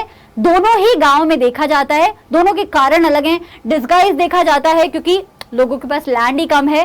सीजनल अनएम्प्लॉयमेंट देखा जाता है क्योंकि जॉब्स बहुत कम हैं और लोग जो हैं इस बात का फायदा उठाते हैं, बड़े फार्मर्स इस बात का फायदा उठाते हैं, लोगों को थोड़े महीनों के लिए या थोड़े हफ्तों के लिए एम्प्लॉय कर लेते हैं। Cool. There are lakhs of farmers like Lakshmi. Lakshmi अकेली नहीं है, लक्ष्मी की तरह बहुत सारे फार्मर्स हैं हमारे इंडिया में। इसका मतलब ये है कि अगर कुछ फार्मर्स को वहां से निकाल भी दोगे, हमारे एग्रीकल्चर सेक्टर, प्राइमरी सेक्टर से निकाल भी दोगे, तो प्राइमरी सेक्टर के जीडीपी पे कोई फर्क नहीं पड़ेगा, जीडीपी शेयर पे कोई फर्क नहीं पड़ेगा, क्योंकि ये सारे लोग जबरदस्ती उसमें इन्वॉल्व हैं क्योंकि इनके पास और कोई स्किल नहीं है। और अगर इन भाई बहनों को सेकेंडरी में, टर्शरी में जॉब मिल पाती तो कितना बेहतर हो पाता। तब ये लोग एक्स्ट्रा इनकम लेके आते ना। लक्ष्मी के परिवार वाले लक्ष्मी के खेत में ना काम करके अगर छोटी मोटी दुकान लगा के या कुछ करके पैसे ला रहे होते तो घर में ज्यादा पैसे आते। लेकिन डिस्गाइज अनएम्प्लॉयमेंट की वजह से घर की हालत गरीब की गरीब ही रह जाती है। राइट, चलिए। Under employment also occurs in urban areas. अब अर्बन एरियाज का पढ़ते हैं, अर्बन एरियाज मतलब शहरी एरियाज का पढ़ते हैं। तो बहुत सारे ऐसे कैजुअल वर्कर्स है। कैजुअल वर्कर्स का मतलब जिनके पास कोई पर्टिकुलर स्किल नहीं होती है। ऐसा जैसे टीचिंग एक पर्टिकुलर स्किल है, कोडिंग एक पर्टिकुलर स्किल है, तो आप कोडिंग ही करते हो। कोडर को आप ये नहीं बोल सकते भाई अभी आप टीचिंग करना स्टार्ट कर दो, या टीचर को आप ये नहीं बोल सकते चलो आप लॉयर बन जाओ कल से। नहीं, ऐसा नहीं होता है ना। तो कैजुअल वर्कर्स वो लोग होते हैं जिनके पास एक पर्टिकुलर कोई स्किल नहीं होती है, जो और जॉब्स करते हैं, आज कुछ और कर रहे हैं तो कल कुछ और कर रहे हैं, क्योंकि उन्हें बस जॉब से मतलब है, पैसे से मतलब है, क्योंकि इतनी कमी है स्किल की इनके पास। ठीक है, तो छोटे छोटे प्लम्बर्स हो गए, छोटे पेंटर्स हो गए, जिनके पास कोई स्किल नहीं है। ऐसा नहीं है कि उन्होंने पेंटिंग वगैरह सीखी है, बट वो थोड़ा बहुत इधर उधर काम करके अपना गुजारा करते हैं। वहां पे भी अंडर एम्प्लॉयमेंट देखने को मिलती है। They are employed as painters, plumbers, repair person and other doings or job. Many of them don't find work everywhere. अच्छा, शहरों में जो अंडर एम्प्लॉयमेंट देखने को मिलती है वो पढ़े लिखे लोगों के बीच में देखनी पड़ती है। क्यों है शहरों में अंडर एम्प्लॉयमेंट? क्योंकि मार्केट में जॉब्स ही नहीं है। कितने सारे ग्रेजुएट्स होते हैं जो ऑटो चलाते हुए मिलते हैं। क्यों? ग्रेजुएट्स को चाहिए क्या? उनको ऑटो चलाना है। ग्रेजुएशन क्यों की थी फिर? वो तो फिर 12वीं के बाद ही चला सकते थे ऑटो। नहीं, ये इसलिए होता है क्योंकि जॉब्स की इतनी कमी है। We see are the people of the service sector on the street pushing a cart or selling something where they may spend the whole day but earn very little. They are doing this work because they do not have better opportunities. तो शहरों में under employment होता है क्योंकि opportunities की कमी है, lack of jobs. ठीक है, जल्दी से सम अप कर देते हैं बच्चा। अच्छा, याद रखना कि इस चैप्टर का क्वेश्चंस, एमसीक्यू क्वेश्चंस भी अवेलेबल हैं डिस्क्रिप्शन बॉक्स में। उस सेशन का लिंक है। ये एमसीक्यू क्वेश्चंस भी आपके काम आएंगे क्योंकि इस साल जो है बोर्ड एग्जाम में आपके ऑब्जेक्टिव क्वेश्चंस भी आने वाले हैं, सब्जेक्टिव क्वेश्चंस भी आने वाले हैं। तो मन करे तो ये वाला लेक्चर भी देख लेना। आगे चलते हैं, सम अप कर देती हूँ मैं एक बार। शहरों में हमने देखा कि पढ़े लिखे लोगों के बीच में अंडर एम्प्लॉयमेंट देखने को मिलता है क्योंकि जॉब अपॉर्चुनिटीज कम है। गांव में हमने देखा कि या तो डिस्गाइज तरीके का अंडर एम्प्लॉयमेंट होता है या फिर सीजनल अनएम्प्लॉयमेंट होता है। नाउ क्या कर सकते हैं हम गांव में इस हालत को सुधारने के लिए? Now let's come to that. Construction of the dams or canals to irrigate farms can generate a lot of employment within the agriculture sector. देखो एग्रीकल्चर सेक्टर में सिर्फ खेती नहीं आती है, एग्रीकल्चर सेक्टर में बहुत सारी चीजें आती हैं। एग्रीकल्चर सेक्टर में पोल्ट्री भी आता है, फिशिंग भी आता है, ये सब एग्रीकल्चर का पार्ट है। तो अगर हम अपने गाँव को ज्यादा डेवलप करना है, लोगों की हालत सुधारनी है, तो हम पहले गाँव का भी तो सुधार कर सकते हैं, गाँव में भी तो डेवलपमेंट कर सकते हैं। गाँव में नए स्कूल या कॉलेजेस बनाओगे, नए डैम या कनाल बनाओगे, तो वहां पे वर्कर्स चाहिए होंगे, वो वर्कर्स आप गाँव के लोगों को एम्प्लॉय करके ही बना सकते हो। तो गाँव में डेवलपमेंट भी हो जाएगी, शहरीकरण भी हो जाएगा और गांव के लोगों को जॉब्स भी मिल जाएंगी। दूसरा, गांव में transport facility, storage facility, banking facility, construction facility में गवर्नमेंट ज्यादा से ज्यादा पैसा लगा सकती है। ट्रांसपोर्ट से अगेन क्या होगा कि कनेक्टिविटी अच्छी हो जाएगी, गांव से शहर जाने की कनेक्टिविटी अच्छी हो जाएगी, बैलगाड़ी पे नहीं जाना पड़ेगा। दूसरा, गांव के लोगों को उस ट्रांसपोर्टेशन फैसिलिटी से थोड़ा एक तरीके का रिलीफ भी हो जाएगा। जैसे पता है, एक छोटा सा एग्जांपल देती हूँ। गांव में मतलब आपने अगर डेयरी फार्म खोला है और आपके गांव में कोई स्टोरेज यूनिट नहीं है जहां आप उस दूध को जो है स्टोरेज यूनिट में ले जाके स्टोर करवा पाओ, क्योंकि दूध को एक पर्टिकुलर मिनिमम टेम्परेचर पे लाना पड़ता है तभी वो बचेगा हमारे घर तक आने से पहले, वरना दूध फट जाएगा ना। तो उसके लिए स्टोरेज यूनिट चाहिए होती है। लेकिन अगर आपने डेयरी फार्म खोला हुआ है और आपके गांव के आसपास कहीं पे स्टोरेज यूनिट नहीं है, तो आप फिर वो डेयरी काम छोड़ के खेती करने लग जाओगे। क्यों? क्योंकि आपको पता है कि by the time you will reach your nearest town और नियरेस्ट शहर, जहां पे जाके आप अपना दूध सबमिट करके आओगे स्टोरेज यूनिट में, तब तक तो दूध खराब हो जाएगा। तो अगर गाँव में ऐसी थोड़ी सी फैसिलिटी लगा दे तो उससे भी लोगों का भला होगा। देन लोकल बैंक्स खुलवा सकते हैं। ये तो हम मनी एंड क्रेडिट में भी पढ़ते हैं कि अगर लोकल बैंक्स को गांव में बोला जाए कि अरे यार आप थोड़े मोड़े लोन दे दिया करो, लोगों को कम रेट ऑफ इंटरेस्ट पे लोन दे दिया करो, तो लोग जो है एग्रीकल्चरल क्रेडिट लेके, एग्रीकल्चर के नाम पे लोन लेके अपनी फार्मिंग को और इनहांस कर सकते हैं, प्रोडक्शन को और बढ़ा सकते हैं, थोड़े और पैसे कमा सकते हैं। तीसरा तरीका। चौथा तरीका है promote and locate industries and services in semi rural areas where a large number of people may be employed. वहीं इंडस्ट्रीज लगा दो यार, वहीं पे लगा दो ना, वहां शहर में क्यों लगाते हो इंडस्ट्रीज? चीनी बनानी है, चीनी के लिए तो गन्ना ही चाहिए ना, गांव में लगा दो ना चीनी बनाने की इंडस्ट्री। ऐसी कॉटन की इंडस्ट्री गांव में लगा दो ना, तो फिर गांव के लोग वहीं से इंडस्ट्री में भी काम कर सकते हैं, खेतों में भी काम कर सकते हैं, दोनों जगह पे उन्हें एम्प्लॉयमेंट के ऑप्शन मिल जाएंगे। कितने बेचारे भाई बहन जो होते हैं हमारे गाँव में ही रह जाते हैं क्योंकि वो अपनी फैमिली को छोड़ के आके शहर में जॉब करना नहीं चाहते, सबके बस की नहीं होता है, सब लोग फैमिली को छोड़ना नहीं चाहते, तो गाँव में ही एम्प्लॉयमेंट अपॉर्चुनिटीज हमें एक्स्ट्रा क्रिएट करनी पड़ेंगी। पांचवा पॉइंट, कोल्ड स्टोरेज यूनिट, जो मैं अभी बता रही थी ना, कोल्ड स्टोरेज यूनिट लगाने से बहुत फायदा होता है। तो अगर आप फिशिंग करते हो तो फिशेस को भी एक पर्टिकुलर टेम्परेचर पे स्टोर कर सकते हो, डेयरी करते हो तो दूध या दूध से बने हुए प्रोडक्ट को भी आप पर्टिकुलर टेम्परेचर पे स्टोर करते हो, क्योंकि ये सारे ना पेरिशेबल आइटम होते हैं। कौन से आइटम होते हैं बच्चा? पेरिशेबल। पेरिशेबल का मतलब होता है जो जल्दी खराब हो जाता है, ठीक है। जैसे कि फूल हो गया, फूलों की खेती करते हो तो बाय द टाइम वो शहर पहुंचेगा, इतनी दिल्ली की गर्मी में सारे फूल खराब हो जाएंगे। तो पेरिशेबल आइटम के लिए अगर गांव-गांव में कोल्ड स्टोरेज यूनिट लगाओगे तो लोगों का नुकसान कम होगा, प्रॉफिट ज्यादा होगा, ठीक है जी। Then emphasis on education and training. ये तो मतलब कही कहाई बातें हैं, तो कब से कह रहे हैं, कितने लोग कह रहे हैं कि पढ़ेंगे लिखेंगे बनेंगे महान। जितने ज्यादा हम स्कूल और कॉलेजेस खोल सकते हैं गांव में, उनसे लोगों का भलाई होगा। जितने सस्ते दाम में हम गांव के गरीब लोगों को एजुकेशन प्रोवाइड करेंगे, उतना ज्यादा देश का भी भला होगा, गांव का भी भला होगा। तो this is your last point. तो बहुत सारे पॉइंट्स पढ़े हमने, एक और मेरा फेवरेट पॉइंट है वो भी पढ़ लेते हैं। कहां गया? हाँ, every state or region has potential for increasing the income and employment for people in that area. It could be tourism, regional craft और new services. पता है हमारा इंडिया इतना रिच है, हमारे इंडिया का कल्चर इतना रिच है। कहीं लखनऊ में अगर चिकनकारी होती है तो कहीं पे कच्छ में ज्वेलरी बहुत अच्छी बनती है, कहीं साउथ में सिल्क बहुत अच्छा बनता है, कहीं बनारस में सिल्क बहुत अच्छा बनता है, कहीं हैंडीक्राफ्ट बहुत अच्छा होता है, तो कहीं जूट का वर्क बहुत अच्छा होता है। ये सारी जो लोकल इंडस्ट्रीज हैं, लोकल टूरिज्म है कि कहीं पे बहुत अच्छी लेक है, कहीं पे अच्छे पहाड़ हैं, कहीं पे अच्छे जंगल है, कहीं पे अच्छी बायोडाइवर्सिटी है। अगर एरिया वाइज डेवलपमेंट करना शुरू करें ना, हर गांव के एनवायरनमेंट को ध्यान में रखते हुए, कल्चर को ध्यान में रखते हुए जॉब अपॉर्चुनिटीज क्रिएट करने की कोशिश करें, तो ओवरऑल डेवलपमेंट होगा देश का। This is my favourite point, इसको भी याद कर लेना। सो डेफिनेटली इन सारी चीजों, ये सारी चीजें करना आसान नहीं है। हर विलेज लेवल पे आपको प्रॉपर प्लानिंग चाहिए और गवर्नमेंट का सपोर्ट चाहिए, लेकिन इतना मुश्किल भी नहीं है। देश चलाना इसी को तो कहते हैं कि पूरे देश का उद्धार हो। For example, the same study by the Planning Commission says that if tourism as a sector is improved, every year we can give additional employment to more than 35 lakh people. तो पहले इसे प्लानिंग कमीशन बोलते थे, आज इसे नीति आयोग बोलते हैं बच्चा। नीति आयोग की ही रिपोर्ट है एक तरीके से।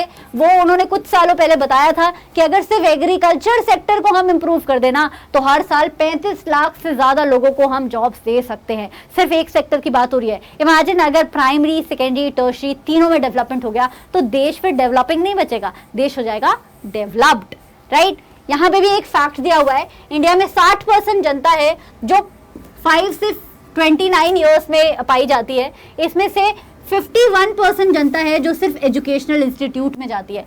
5 से 29 ईयर्स वो एज होती है जब आपको पढ़ाई करनी चाहिए। 29 आई अंडरस्टैंड, कई लोग 29 तक पढ़ाई नहीं करते हैं, लेकिन पीएचडी वीएचडी करो तो 28-29 साल तक तो उम्र हो ही जाती है। तो इसलिए वो एज जो है पढ़ाई लिखाई की दी है। लेकिन इस पढ़ाई लिखाई वाली एज में से सिर्फ 50% लोग ही हैं जो एजुकेशनल इंस्टीट्यूट जा रहे हैं, तो बाकी 50% जनता पढ़ ही नहीं रही है। तो पढ़ोगे नहीं तो महान कैसे बनोगे, राइट। इसके लिए सरकार को पढ़ाई पे ध्यान देने की जरूरत है। बाकी जनता क्या कर रही है, 18 साल से कम वाली जनता भी या तो घर पे बैठी हुई है या चाइल्ड लेबरर की तरह कहीं काम कर रही है। इससे तो देश आगे नहीं जाएगा। अब ऐसा भी नहीं है कि हमने कुछ किया नहीं है। नीति आयोग की मानो तो हमने अपने देश में हालत को सुधारने के लिए बहुत कुछ किया है। नीति आयोग की फुल फॉर्म भी याद कर लेना, national institution of transforming India. पहले इसे प्लानिंग कमीशन बोलते थे, अभी नीति आयोग बोलते हैं। नीति आयोग जो है, जैसा कि आपको नाम से ही पता चल रहा है, देश में वेलफेयर के लिए, डेवलपमेंट के लिए क्या क्या कदम उठाने चाहिए उसके बारे में गवर्नमेंट को एडवाइस करते रहते हैं। इन्होंने बहुत सारी चीजों पे स्टडी की है और ये भी एस्टिमेट बताया है कि 20 लाख जॉब्स क्रिएट हो सकती हैं सिर्फ एजुकेशन सेक्टर में। और एजुकेशन सेक्टर से देश की यूथ का भला भी है, देश पढ़ भी लेगा और जो लोग पढ़ा रहे हैं उनको भी जॉब मिल जाएगी। तो सोचो, एजुकेशन आ रहा है किसमें, टर्शरी सेक्टर में। तो 35 लाख तो आपकी पहले वाली स्लाइड में लिखा था, 20 लाख यहाँ पे लिखा है, इतना तो कर ही देना चाहिए। चलो अब चलते हैं कि क्या हमने अच्छा किया है। बहुत कुछ किया है, सारी चीजें हम एक क्लास में डिस्कस नहीं कर सकते, लेकिन जो सबसे अच्छा प्रोग्राम हमारे देश में एम्प्लॉयमेंट जनरेट करने के लिए बना है उसे बोला जाता है मनरेगा। मनरेगा की फुल फॉर्म होती है बच्चा महात्मा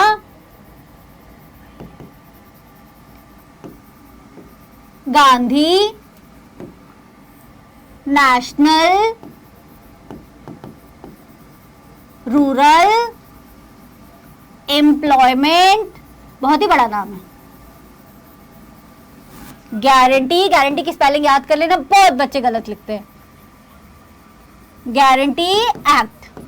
मनरेगा बना था 2005 में और मनरेगा बना था क्योंकि हर भारत के सिटीजन के पास काम करने का अधिकार है। तो इस राइट टू वर्क को ध्यान में रखते हुए मनरेगा में देश में 625 डिस्ट्रिक्ट से ज्यादा डिस्ट्रिक्ट में उन्होंने कोशिश की थी लोगों को जॉब प्रोवाइड करने के।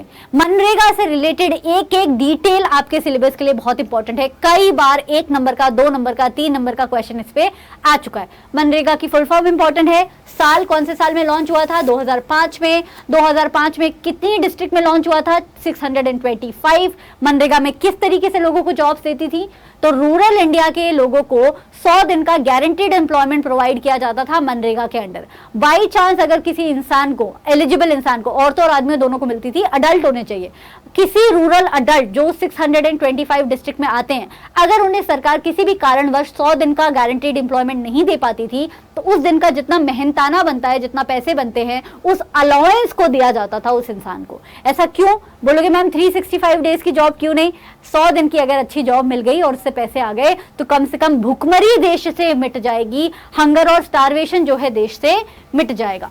The types of the work that would in future help to increase the production from land will be given preference under this act। इसमें औरतों को प्रेफरेंस भी मिलती थी, इसमें बाकी जो दबे हुए समाज के जो कास्ट ग्रुप्स हैं, ओबीसी, एसटी, एससी, उन्हें भी प्रेफरेंस मिलती थी। 625 डिस्ट्रिक्ट में ये लॉन्च हुआ था और इसने बहुत सारे इंडियंस को एम्प्लॉयमेंट दी भी है।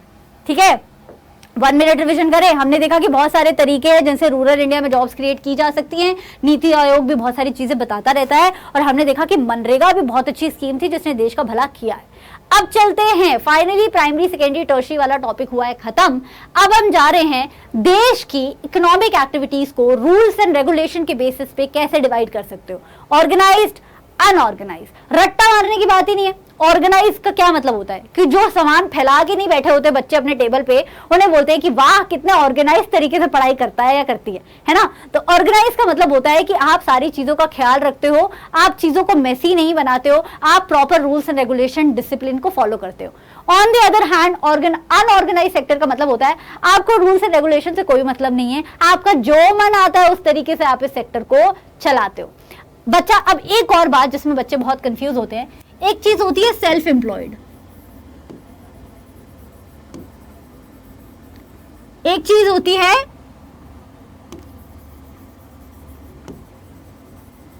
Employed elsewhere.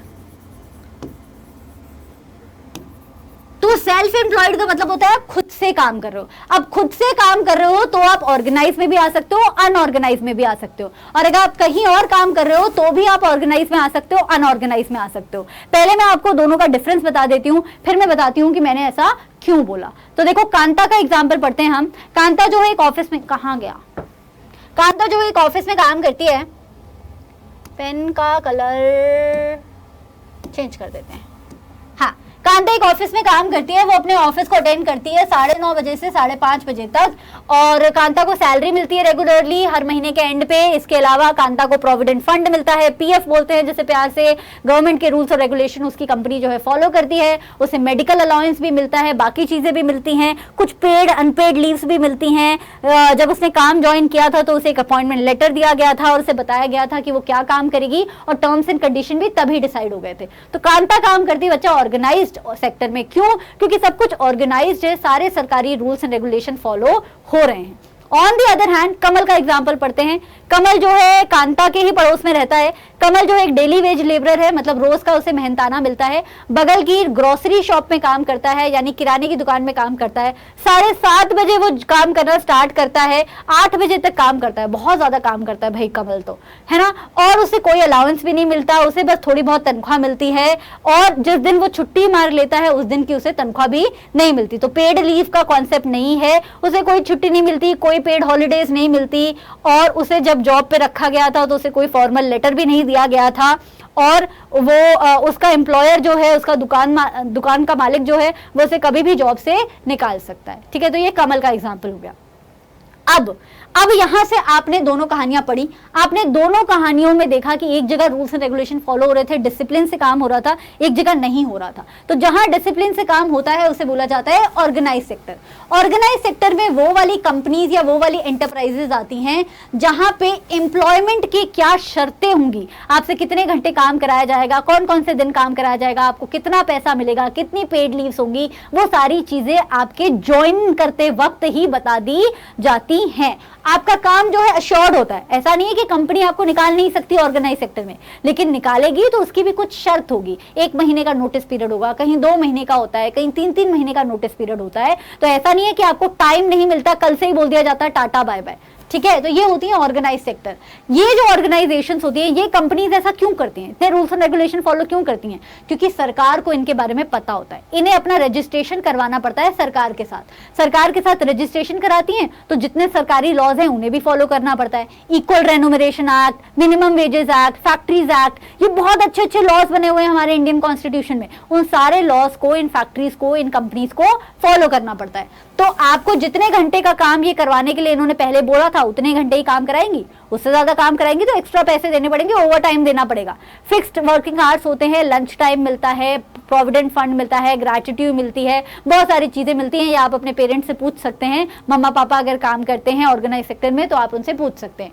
पेड लीव्स भी मिलती हैं इसमें, प्रेगनेंसी के टाइम पे लीव मिलती हैं, हॉलीडेज मिलती हैं, प्रोविडेंट फंड मिलता है, और आपको मेडिकल बेनिफिट्स मिलते हैं। आजकल कई कंपनीज हैं जो अपने एम्प्लॉइज का इंश्योरेंस भी करा देती हैं, राइट। अच्छा स्वच्छ पानी मिलता है, स्वच्छ वर्किंग एनवायरनमेंट मिलता है, आपको टॉयलेट फैसिलिटीज मिलती है, और जब आप रिटायर हो जाते हो तो पेंशन भी मिलती है। ऑर्गेनाइज सेक्टर में भी अलग अलग तरीके की जॉब्स आती हैं। सरकारी ऑर्गेनाइज सेक्टर भी होता है, गवर्नमेंट वाला, और प्राइवेट ऑर्गेनाइज सेक्टर भी होता है। अब आती है सेल्फ एम्प्लॉयमेंट की बात। अगर आपने खुद को सेल्फ एम्प्लॉय किया हुआ है, मान लो मैं सीए हूं, ठीक है, मैं चार्टर्ड अकाउंटेंट हूं, मैंने अपनी फर्म खोल ली, तो मैंने अपनी फर्म खोली यार, मैं किसी और के यहाँ काम नहीं कर रही, ये मेरी फर्म है, मैंने सेल्फ एम्प्लॉय किया है, लेकिन मैंने फर्म खोली है, प्रॉपर कंपनी खोली है, गवर्नमेंट को उसके बारे में पता है, मेरे अंडर जो लोग काम कर रहे हैं वो सब रूल्स एंड रेगुलेशन फॉलो कर रहे हैं। मान लो मेरे अंडर कोई काम नहीं भी कर रहा तो भी मैं रूल्स एंड रेगुलेशन फॉलो कर रही हूँ, लेकिन मैं सेल्फ एम्प्लॉयड हूं, मैंने घर में बच्चों को ट्यूशन पढ़ाया। अब मेरे घर में कितने बच्चे आगे ट्यूशन पढ़ रहे हैं वो सरकार को थोड़ी मालूम है, कभी 5 आते हैं, कभी 6 आते हैं, कभी कोई भी नहीं आता, राइट। तो सेल्फ एम्प्लॉयड भी ऑर्गेनाइज या अनऑर्गेनाइज में डिवाइड हो सकता है, डिपेंडिंग अपॉन कि आप रूल्स एंड रेगुलेशन फॉलो कर रहे हो कि नहीं कर रहे हो। सिमिलरली अगर आप किसी और के यहाँ काम कर रहे हो और वहां रूल्स एंड रेगुलेशन फॉलो हो रहे हैं तो वो आएगा ऑर्गेनाइज में, और जिसके यहाँ काम कर रहे हो वहां रूल्स एंड रेगुलेशन फॉलो नहीं हो रहे, जैसे कमल के केस में नहीं हो रहे थे, बगल वाली किराने की दुकान में काम कर रहा था लेकिन किराने वाले अंकल कोई रूल्स एंड रेगुलेशन फॉलो नहीं कर रहे थे, तो वो अनऑर्गेनाइज सेक्टर था, ठीक है। Okay, unorganise sector. Unorganise sector में जैसे मैंने बोला छोटी छोटी फैक्ट्रीज में काम होता है, गवर्नमेंट को इनके बारे में पता ही नहीं होता, तो गवर्नमेंट का इनके ऊपर कंट्रोल ही नहीं होता, कोई रूल्स एंड रेगुलेशन फॉलो नहीं होते, जॉब्स जो हैं उसमें बहुत कम पैसे मिलते हैं, रेगुलर नहीं होती, कल से टाटा बाय बाय बोल दें, आज से टाटा बाय बाय बोल दें, इसमें कोई बड़ी बात नहीं है, कोई आपको ओवर टाइम नहीं मिलता, पेड लीव्स नहीं मिलती, 7 दिन काम कराया जाता है, ज्यादा काम कराया जाता है उसके भी पैसे नहीं मिलते हैं, एम्प्लॉयमेंट सिक्योर भी नहीं होता है, अच्छा वर्किंग एनवायरनमेंट भी नहीं मिलता है, टॉयलेट नहीं मिलता है, क्लीन ड्रिंकिंग वाटर नहीं मिलता है, पैटर्निटी लीव नहीं मिलती है, मैटरनिटी लीव नहीं मिलती है, प्रेगनेंसी पे कोई लीव्स नहीं मिलती हैं, तो ये सारी चीजें आपकी अनऑर्गेनाइज सेक्टर में नहीं होती हैं। अनऑर्गेनाइज सेक्टर में लोग क्यों काम करते हैं बच्चा? क्योंकि उनके पास इतनी स्किल नहीं होती कि वो ऑर्गेनाइज सेक्टर में काम कर पाए, ठीक है। तो अगर आपने अपने घर में छोटी सी फैक्ट्री खोल ली है, 4-5 वर्कर्स रख के साड़ियां बनवा रहे हो, सरकार को थोड़ी पता है कि आपके घर में काम चल रहा है, तो आप किस में आओगे? अनऑर्गेनाइज सेक्टर में आओगे। अच्छा, अनऑर्गेनाइज सेक्टर का एक जो फायदा है, लोग अनऑर्गेनाइज तरीके से काम क्यों करवाते हैं? क्योंकि इसमें टैक्स सेव हो जाता है, इसमें टैक्स सेव हो जाता है। भाई आप घर में आप बच्चे ट्यूशन पढ़ा रहे हो, बच्चे जो है कैश में पेमेंट कर रहे हैं, किसी को थोड़ी पता है कि कितना कैश आ रहा है आपके घर में, फिर उसमें टैक्स सेव हो जाता है। सिमिलरली अनऑर्गेनाइज सेक्टर, अगर घर में आपने 5 वर्कर लेके साड़ी बनाने का काम या माचिस बनाने का काम कर रखा है, जो आप बहुत बड़े स्केल पे माचिस नहीं बेच रहे हो, आसपास की दुकानों में माचिस बेच के पैसे कमा रहे हो, तो सरकार को थोड़ी पता है आप ये काम कर रहे हो, तो फिर आपका टैक्स बच जाता है। तो मोस्टली लोग अनऑर्गेनाइज सेक्टर इसलिए चालू करते हैं, इलीगल होना चाहिए ये कायदे से, लेकिन अनऑर्गेनाइज सेक्टर बहुत सारे रैम्पेंट तरीके से देखा जाता है, डेवलपिंग नेशंस में ज्यादा देखा जाता है, जहां पॉपुलेशन ज्यादा होती है वहां और ज्यादा देखा जाता है। अब ये देखो, ये अनऑर्गेनाइज सेक्टर है, डेली वेज लेबरर्स जो हो गए,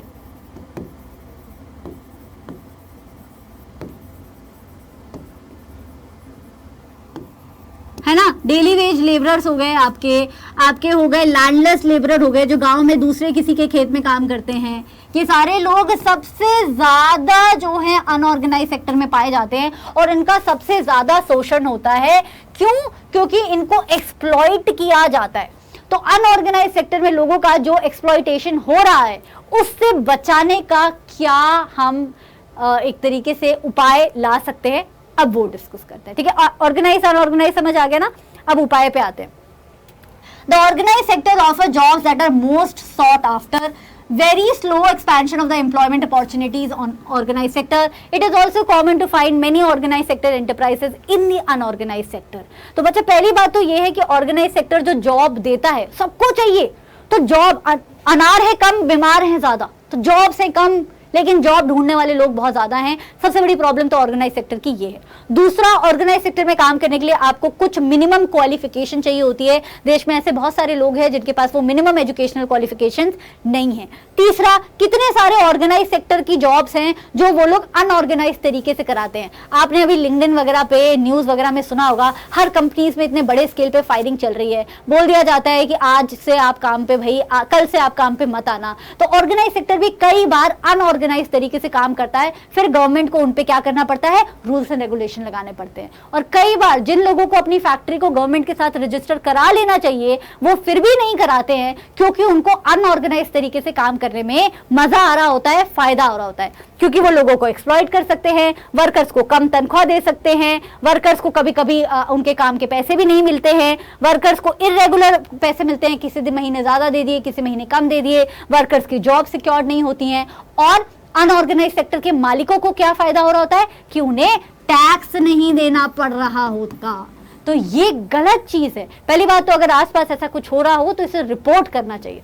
1990 के दशक से ऐसा हम देख रहे हैं कि कितने सारे वर्कर्स होते हैं जिनकी ऑर्गेनाइज सेक्टर में जॉब गई है। These workers are forced to take up jobs in the unorganized sector with low earning, specially जब रिसेशन आता है। कई बार आया, 2008 में रिसेशन आया था। कई लोग मान रहे हैं कि कोविड-19 की वजह से अभी भी दुनिया में एक तरीके का स्टार्टअप कल्चर में रिसेशन चल रहा है, जो हर जगह फायरिंग देखने को मिलती है। तो जब मार्केट में रिसेशन आता है, जॉब्स कम होती हैं, ओवरऑल ही लोगों के पास पैसा कम होता है, तो ऑर्गेनाइज सेक्टर से छटनी होती है, यानी कि लोगों को बाहर निकाला जाता है। अब जो ऑर्गेनाइज सेक्टर से निकल रहा है वो क्या ऑर्गेनाइज सेक्टर में दोबारा जॉब मिलेगी इसका वेट करेगा या करेगी, या वो चुपचाप अनऑर्गेनाइज सेक्टर में जो जॉब मिल रही है वो कर लेंगे। ऑब्वियसली लोग अनऑर्गेनाइज सेक्टर में जबरदस्ती दाखिला ले लेते हैं।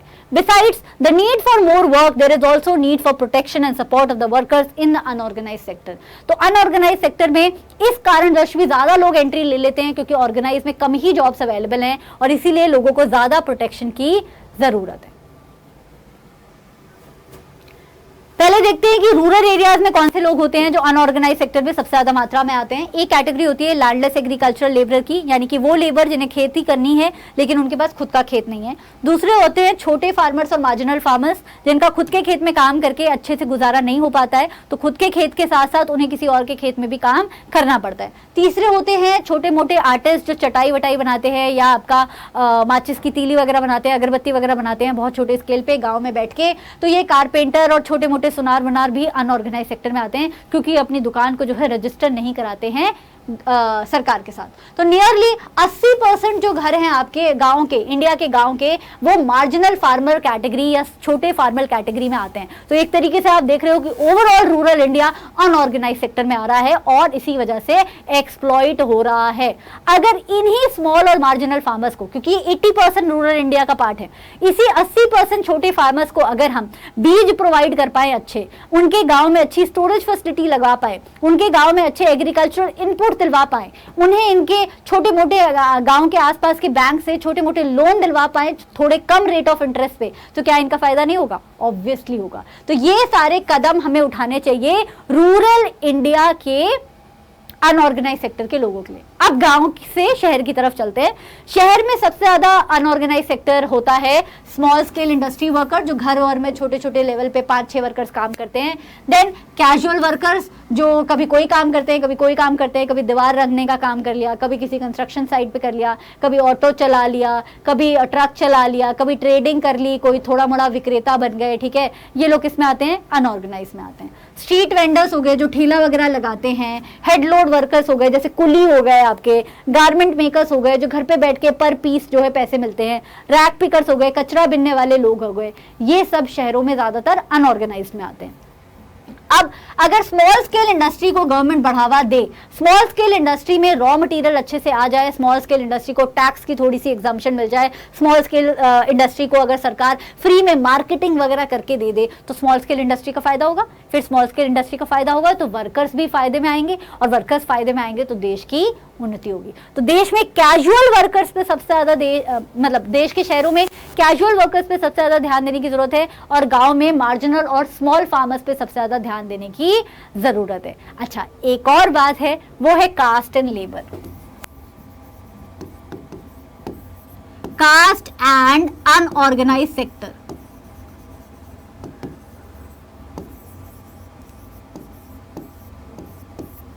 तो हिस्टोरिकली, एजुकेशनली, सोशली, इकोनॉमिकली पिछड़ी जो कास्ट ग्रुप है हमारे देश में, चाहे वो शेड्यूल टाइप कास्ट ग्रुप हो, चाहे वो शेड्यूल कास्ट हो, चाहे अदर बैकवर्ड क्लासेस हो, उनका अनऑर्गेनाइज सेक्टर में ज्यादा शोषण देखा गया है। तो पहली बात तो अनऑर्गेनाइज सेक्टर में जितने वर्कर्स काम करते हैं उनका शोषण हो रहा है, लेकिन अनऑर्गेनाइज सेक्टर में ज्यादातर डबल लेयर ऑफ शोषण किसका हो रहा है? डबल लेयर ऑफ एक्सप्लॉयटेशन हो रहा है पर्टिकुलर कास्ट ग्रुप से जो लोग बिलोंग करते हैं। ऐसा क्यों? क्योंकि कास्ट बेस्ड डिस्क्रिमिनेशन तो होता रहता है, सोशल डिस्क्रिमिनेशन होता रहता है। अगर आप किसी अपर कास्ट से बिलोंग करते हो और आपकी दुकान पे कोई लोअर कास्ट व्यक्ति भी काम कर रहा है और कोई अपर कास्ट व्यक्ति भी काम कर रहा है, तो वहां पे भी डिस्क्रिमिनेशन होता है। ठीक है, दोनों अनऑर्गेनाइज सेक्टर में है, लेकिन उसमें भी पर्टिकुलर कास्ट ग्रुप की हालत आपको ज्यादा बुरी लिखेगी।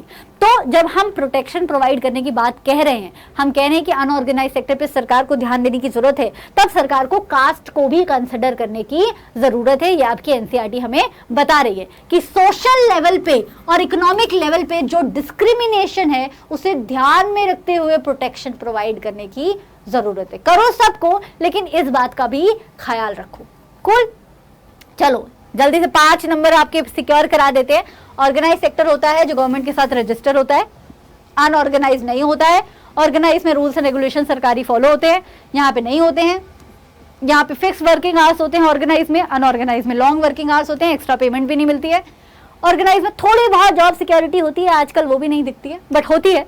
अनऑर्गेनाइज में बिल्कुल भी जॉब सिक्योरिटी नहीं होती है, अगर मालिक को आप पसंद नहीं आए तो निकाल देंगे।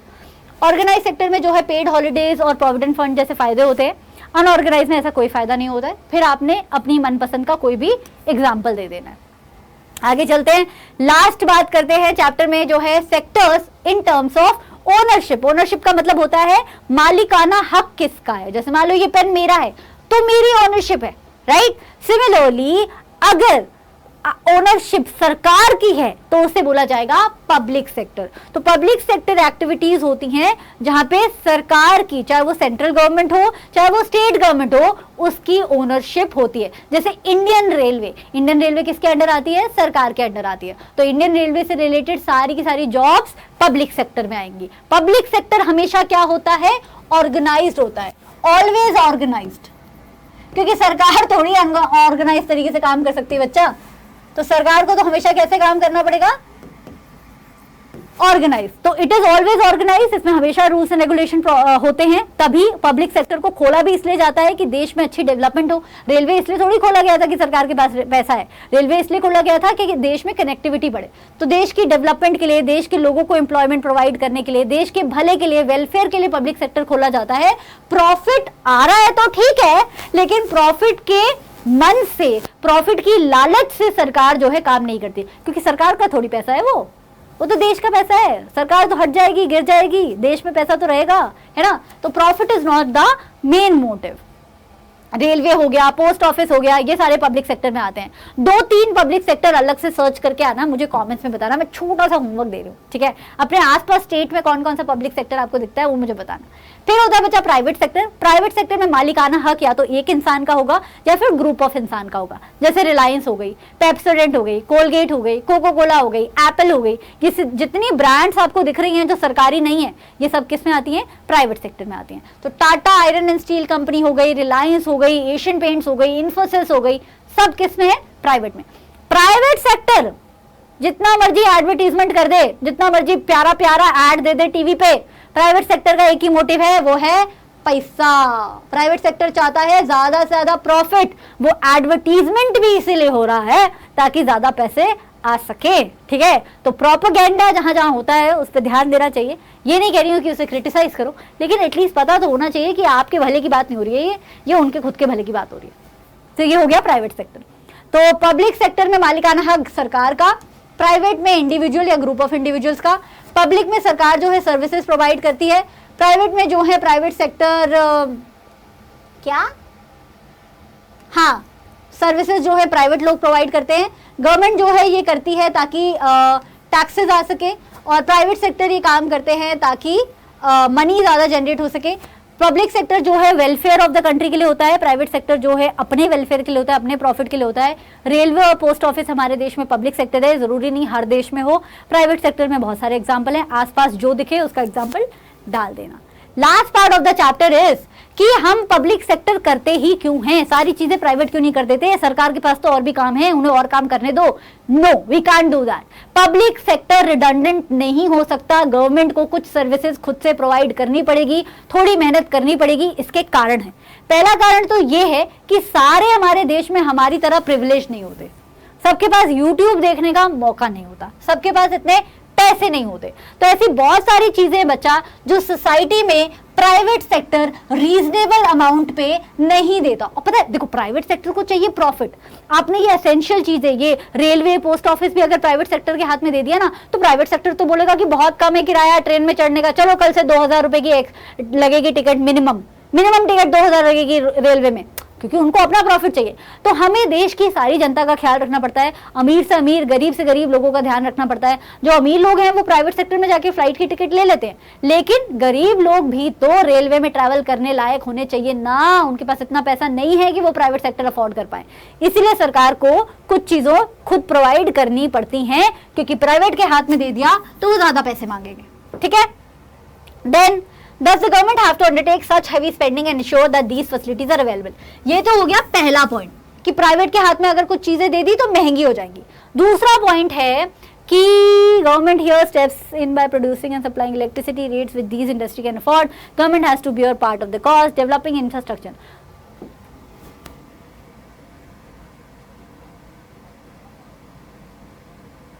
अच्छा, दूसरा पॉइंट है कि गवर्नमेंट को प्राइवेट सेक्टर का भी ध्यान रखना पड़ता है। देखो, प्राइवेट सेक्टर में जॉब्स हमारे देश में ज्यादा है, प्राइवेट सेक्टर में ज्यादा लोग एम्प्लॉयड है, तो गवर्नमेंट को ये भी ध्यान रखना पड़ता है कि यार लोगों के लिए तो जो भला करना है, लेकिन प्राइवेट सेक्टर का भी भला करना है, क्योंकि फिर प्राइवेट सेक्टर जो किसी और देश में जाके अपनी इंडस्ट्री लगा लेगा और फिर हमारे देश में भला नहीं होगा। तो टैक्स में थोड़ी सी रिबेट देना, इलेक्ट्रिसिटी में थोड़ी सी रिबेट देना। इलेक्ट्रिसिटी अगर आपके घर में कम दाम में आ रही है तो उसका मतलब ये नहीं है कि वो कम दाम में ही आ रही है, कम दाम में ही जनरेट हो रही है, उसका मतलब ये है कि उसका आधा हिस्सा जो है गवर्नमेंट पे कर रही है। तो ऐसी कुछ चीजें देनी पड़ती हैं सरकार को ताकि लोगों का भी भला हो और प्राइवेट सेक्टर का भी भला हो। तीसरा पॉइंट जो इसमें नहीं दिया है, जो बार बार मेरे दिमाग में आ रहा है, वो ये है जैसे कोरोना वायरस था। अब कोरोना वायरस में आपको चाहिए थी वैक्सीन, देश को बचाने के लिए चाहिए थी वैक्सीन। प्राइवेट सेक्टर अगर वैक्सीन देता बच्चा, कितनी महंगी देता, क्योंकि वो तो जीवन बचा रहे थे। जीवन बचाने के लिए तो वो कोई भी पैसे मांग लेते, लोग देने के लिए तैयार हो जाते, लेकिन जो लोग नहीं दे पाते उनका जीवन नहीं बच पाता। तो कभी कभी ऐसी चीजें होती है, जैसे पोल्यूशन कम करना है देश में या वैक्सीन अवेलेबल करानी है, तो वो चीजें सरकार को प्रोवाइड करनी पड़ती हैं। अगेन बिकॉज पांचों उंगलियां बराबर नहीं है हमारी इंडियन सोसाइटी में, अमीर भी है, गरीब भी है, मिडिल क्लास भी है। तीसरा पॉइंट, देश का जो इंफ्रास्ट्रक्चर है वो तो सरकार करेगी ना यार, सरकार है और किस लिए, देश के वेलफेयर के लिए तो है। देश का वेलफेयर होगा जब देश में इंफ्रास्ट्रक्चर आएगा, अच्छी रेलवे होगी, अच्छे ब्रिजेस होंगे, अच्छे स्कूल्स होंगे, अच्छे कॉलेजेस होंगे। ये भी प्राइवेट सेक्टर के हाथ में देंगे तो प्राइवेट सेक्टर का जहां मन करेगा वहां ब्रिज बनाएंगे, जहां मन नहीं करेगा वहां वो ब्रिज नहीं बनाएंगे। अब ऐसा तो नहीं हो सकता ना कि मुंबई में बन रहे हैं ब्रिजेस लेकिन हरियाणा में हम ब्रिजेस ही नहीं बनने दे रहे हैं। नहीं, हमें ओवरऑल डेवलपमेंट चाहिए देश की, तो ओवरऑल डेवलपमेंट का जिम्मा किसी अनबायस्ड पार्टी के पास होना चाहिए। और वो अनबायस्ड पार्टी कौन सी होती है, पार्टी का मतलब पॉलिटिकल पार्टी नहीं, लेकिन वो अनबायस्ड सेक्टर कौन सा है, पब्लिक सेक्टर। ठीक है, चौथा पॉइंट, एक और पॉइंट मेरे दिमाग में आ रहा है वो भी मैं बता देती हूँ, डिस्क्रिमिनेशन। प्राइवेट सेक्टर के हाथ में अगर आपने दे दिया सब कुछ तो प्राइवेट सेक्टर हो सकता है डिस्क्रिमिनेट करे, सिर्फ जॉब्स लड़कियों को दे या सिर्फ जॉब्स लड़कों को दे, ट्रांसजेंडर कम्युनिटी या विमेन कम्युनिटी को एक्सक्लूड ही कर दे, कास्ट के नाम पे क्या पता डिस्क्रिमिनेशन कर दे, रिलीजन के नाम पे डिस्क्रिमिनेशन कर दे। हम ये तो नहीं चाहते, हमारे देश का संविधान कहता है कि डिस्क्रिमिनेशन नहीं होना चाहिए, इसलिए हमें पब्लिकली भी जॉब्स देनी पड़ती हैं जिसमें हम रिजर्वेशन भी प्रोवाइड करते हैं एससी एसटी ओबीसी को, ताकि उस particular oppress section of the society का ज्यादा थोड़ा सा अच्छा खासा भला हो पाए। वो चौथा पॉइंट हो गया। पांचवा पॉइंट है कि हेल्थ केयर फैसिलिटीज और एजुकेशन फैसिलिटीज अगेन हम नहीं डाल सकते, ये कोई बहुत दो अच्छी चीजें हैं, मतलब देश का पूरा फ्यूचर डिपेंड करता है वहां की हेल्थ केयर और एजुकेशन पे। तो इतनी इंपॉर्टेंट चीज है जिसपे देश का प्रेजेंट और देश का फ्यूचर टिका हुआ है, वो हम प्राइवेट सेक्टर के हाथ में नहीं दे सकते। ह्यूमन डेवलपमेंट का कॉन्सेप्ट ही ये कहता है, देश सिर्फ पॉलिटिक्स करने के लिए तो नहीं है ना, गवर्नमेंट सिर्फ पॉलिटिक्स करने के लिए तो नहीं है, देश के बच्चों का अच्छा drinking water, housing facilities, nutrition, education, regional differences जो हैं डेवलपमेंट बेसिस पे, ये सारी चीजें गवर्नमेंट को ही तो देखनी है, तो गवर्नमेंट ही तो देखेगी, तो पब्लिक सेक्टर होना जरूरी है। इसका एग्जांपल भी दिया हुआ है, इंडिया में आधे से ज्यादा बच्चे, नियरली हाफ एक्चुअली, आधे बच्चे जो हैं वो माल नरिश पाए जाते हैं या क्रिटिकली इल पाए जाते हैं। इन्फेंट मोर्टालिटी रेट यानी कि बच्चों का जो मरने का दर है, 1 साल से कम के बच्चों का जो मरने का दर है, वो उड़ीसा जैसे स्टेट में 40 है, हर 100 में से 40 बच्चे 1 साल से पहले मर जाते हैं। मध्य प्रदेश में 48 है। तो ये जो पुअर रीजन्स है हमारी इंडियन सोसाइटी के, इनको सही करने का जिम्मा किसके ऊपर है, सरकार के ऊपर है। तो सरकार को तो पब्लिक सेक्टर जारी रखना ही पड़ेगा अगर देश का सही मायने में भला करना है। मे बी आज से 50 साल बाद, 100 साल बाद ऐसा इंडिया बन जाए जहां पे प्राइवेट सेक्टर भी अच्छे से चले, लेकिन आज की रियलिटी ये है that public sector is as much important as private sector. चलो एनसीईआरटी के क्वेश्चन कर लेते हैं। Employment in the service sector dash increased to the same extent as production. Employment in the service sector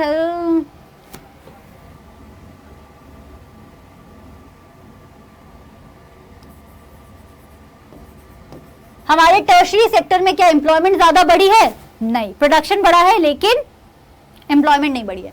workers कौन से sector में goods produce नहीं करते हैं? वर्कर्स एग्रीकल्चरल सेक्टर में गुड्स प्रोड्यूस नहीं करते हैं। एक्चुअली नहीं, टर्शरी सेक्टर में, टर्शरी सेक्टर में सर्विसेज आती हैं सिर्फ, right. Most of the workers in that sector enjoy job security. कौन से सेक्टर में जॉब सिक्योरिटी होती है? रूल्स एंड रेगुलेशन होते हैं ऑर्गेनाइज सेक्टर में। Then a dash proportion of laborers in India are working in the unorganized sector. Come workers काम कर रहे हैं अनऑर्गेनाइज सेक्टर में कि ज्यादा? ज्यादा वर्कर्स काम कर रहे हैं बच्चा, तो लार्ज आ जाएगा यहाँ पे। Cotton is a dash product and cloth is a dash product. Raw cotton क्या होता है? नेचुरल प्रोडक्ट होता है। नेचुरल प्रोडक्ट को आप रॉ मटेरियल भी बोल सकते हो। लेकिन कपड़ा क्या है? कपड़ा एक मैन्युफैक्चर्ड यानी कि बनाया हुआ प्रोडक्ट है जो इंडस्ट्रीज में बनता है और इसी वजह से सेकेंडरी सेक्टर में आता है। The activities in primary, secondary and tertiary sector are interdependent. सारी आपस में इंटरडिपेंडेंट है। प्राइमरी नहीं होगा तो किसी को खाना ही नहीं मिलेगा, सेकेंडरी नहीं होगा तो देश में सामान नहीं होगा, टर्शरी नहीं होगा तो प्राइमरी और सेकेंडरी का भला नहीं होगा, right. So they are interdependent. Next, the sectors are classified into public and private on the basis of ownership. तो option number C. Production of a commodity mostly through the natural processes is an activity. Natural processes से जब कोई चीज बनती है तो वो कौन से सेक्टर में आती है? प्राइमरी में आती है। आई थिंक इसका प्राइमरी आंसर है, एक बार मुझे कमेंट में बताना। GDP is the total value of final goods and services count होते हैं, तो option number second. In terms of GDP the share of tertiary sector in 2013 and 14 is between, अब ये मैं भूल गई, इसका आंसर भी मुझे बता देना, ठीक है। मैच द फॉलोइंग करते हैं। ओहो, पहले तो चप्पल उतारे, पैर दुख जाते हैं। हाँ, match the following.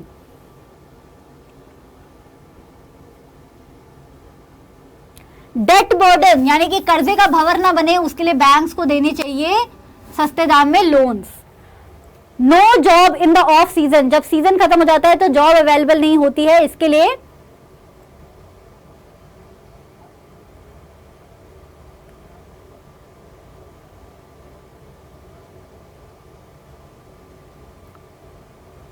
Compel to sell their grains to the local traders soon after the harvest. मतलब कि खेतों की कटाई के तुरंत बाद जो है आपको लोकल ट्रेडर को अपना सामान देना पड़ता है। इसके लिए एग्रो बेस्ड मिल लगानी चाहिए, कोऑपरेटिव मार्केटिंग करनी चाहिए, फूड ग्रेन्स गवर्नमेंट को प्रोक्योर करने चाहिए, की कंस्ट्रक्शन होनी चाहिए कनाल की, फूड ग्रेन्स गवर्नमेंट को प्रोक्योर करने चाहिए। अनइरिगेटेड लैंड है यानी कि लैंड को इरिगेट नहीं कर पाए हैं तो गवर्नमेंट को कनाल बनानी चाहिए बच्चा, ऑप्शन नंबर डी। क्रॉप्स के लो प्राइसेस मिल रहे हैं, क्रॉप्स के लो प्राइसेस मिल रहे हैं। ओहो, एक सेकेंड,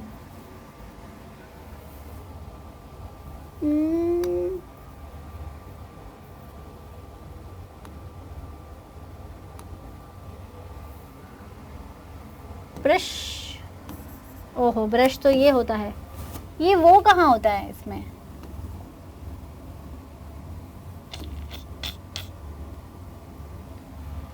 मैं ऐसे लिख देती हूँ 1 2 3 4 5, तो 1 का आंसर है ऑप्शन नंबर डी, 2 का आंसर अभी बताती हूँ, 3 का आंसर है पक्का ई, 4 का आंसर है no job in the off season, compel to sell the grains वाले का आंसर है सी, तो 5th का आंसर है सी, 2nd का आंसर है लो प्राइसेस ऑफ द,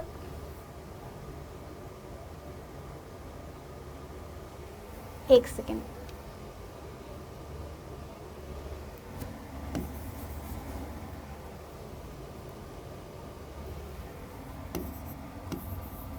ये है D C E A B, ठीक है।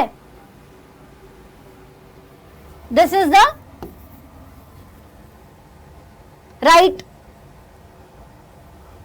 Order, I mean find the odd one out and say why. Odd one out यहां क्या दिख रहा है? टूरिस्ट, गाइड, धोबी, टेलर, पॉटर, सारे क्या करते हैं? सर्विस करते हैं। Teacher, doctor, vegetable vendor, lawyer, teacher, doctor, vegetable vendor और लॉयर सब किसमें है? टर्शरी सेक्टर में। Postman, cobbler, soldier, police, constable, police भी टर्शरी का पार्ट है, कॉबलर भी, सोल्जर भी, पोस्टमैन भी। MTNL, Indian railways, air India, jet Airways and all India radio. Okay, so odd one out is option number 4, क्योंकि ये सारी क्या है आपने दी हुई है पब्लिक सेक्टर की जॉब्स, लेकिन ये तीनों क्या है टर्शरी सेक्टर की जॉब्स है। ठीक है, तो आई थिंक 4th है, बता देना कुछ गलत हो इसमें से, तो मैं पहली बार ही कर रही हूँ। A search scholar looked at the working people in the city of Surat and found out following, ये खुद से कर लेना, मैं इसके आंसर बता देती हूँ। Do you think the classification of economic activities into primary, secondary and tertiary is useful? Yes, इससे कंट्री में जो है सारी इकोनॉमिक एक्टिविटीज डिवाइड हो जाती हैं, हमें पता चलता है कि प्राइमरी ज्यादा डेवलप हो रहा है कि सेकेंडरी की टर्शरी, जीडीपी का शेयर भी पता चलता है, एम्प्लॉयमेंट का शेयर भी पता चलता है। For each of the sectors that we come across in this chapter, why should we focus on employment and GDP? क्योंकि एम्प्लॉयमेंट नहीं होगी तो लोग ज्यादा एम्प्लॉय नहीं होंगे, ज्यादा लोग एम्प्लॉय नहीं होंगे तो देश में गरीबी बढ़ेगी, हंगर बढ़ेगी, और जीडीपी पे फोकस करना इसलिए जरूरी है क्योंकि जीडीपी पे पैसा ज्यादा नहीं आएगा तो सरकार के पास टैक्स ज्यादा नहीं आएगा, टैक्स ज्यादा नहीं आएगा तो देश में वेलफेयर स्कीम कैसे बनेगी। Then make a long list of all kinds of work that you find adults around you doing for a living, ये खुद से कर लेना यार। How is tertiary sector different from other sector? Example देने हैं, टर्शरी सेक्टर में goods नहीं प्रोड्यूस होते हैं, सर्विसेज और प्रोफेशंस आते हैं। ठीक है, what do you understand by disguise unemployment? मैंने करा दिया है, एक एग्जाम्पल दे दो तो कमला वाला आंसर आप, लक्ष्मी वाला आंसर आप दे सकते हो, एग्जाम्पल दे सकते हो। Distinguish between open employment and disguise unemployment, ये मैं होमवर्क की तरह दे रही हूँ बच्चा, इसका मुझे कमेंट सेक्शन में आंसर दे देना। डिस्गाइज का नहीं भी दोगे तो ओपन का दे देना, डिस्गाइज वाला इसी में कवर हो गया है तो सिर्फ ओपन का दे देना। Tertiary sector is not playing any significant role in the development of Indian economy, do you agree? नहीं, टर्शरी सेक्टर अच्छा खासा रोल प्ले कर रहा है, और क्या अच्छा रोल प्ले कर रहा है उसके हमने कारण भी पढ़े हैं। सो ये था इसका answer. Then service sector in Indian employs two different kind of people, who are this? 2 different kind होते हैं सर्विस सेक्टर में, एक होते हैं स्किल्ड लेबर जिन्हें ज्यादा पैसे मिलते हैं, एक होते हैं अनस्किल्ड लेबर जिन्हें कम पैसे मिलते हैं, जैसे छोटे शॉपकीपर, छोटे cobbler, all of that. Workers are exploited in unorganised sector, yes workers are exploited. Give reason in support of your answer, बता देना। ओवर टाइम के पैसे नहीं मिलते हैं, प्रोविडेंट फंड, ग्रेचुटी का कॉन्सेप्ट नहीं होता है, मैटरनिटी लीव नहीं होती है, all of that. How are the activities in the economy classified on the basis of employment condition? Employment condition के बेसिस पे क्या आएगा? Organised, unorganised. Compare the employment condition prevailing in the organised and unorganised sector, पूरा chart बना के पढ़ाया है, लिख देना। ऑब्जेक्टिव बता दो नरेगा का ऑब्जेक्टिव था गारंटीड एम्प्लॉयमेंट प्रोवाइड करना 100 दिन की 625 डिस्ट्रिक्ट में, right? Using examples from your area, compare and contrast that activities and functions of private and public sector, ये आपका ही है भाई, अपने एरिया का आप खुद देखें, और ये भी आपका खुद का ही है, आसपास जो ऑर्गेनाइजेशन दिखे वो देख लेना। Give a few examples of public sector activities and explain why the government has taken them up. Example दे दो, इंडियन रेलवे का दे दो, पोस्ट ऑफिस का दे दो। सरकार ने ये इसलिए किया है क्योंकि प्राइवेट के हाथ में दे दोगे तो ये चीजें महंगी हो जाएंगी। Explain how public sector contributes to the economic development, तो देश में कई ऐसी चीजें होती हैं जो सिर्फ अमीरों के लिए नहीं, गरीबों के लिए भी चाहिए होती हैं। देश में कुछ ऐसी चीजें होती हैं जिनका रेट जो है कम होना ही पड़ता है ताकि प्राइवेट सेक्टर का भी भला हो, सिटीजन्स का भी भला हो।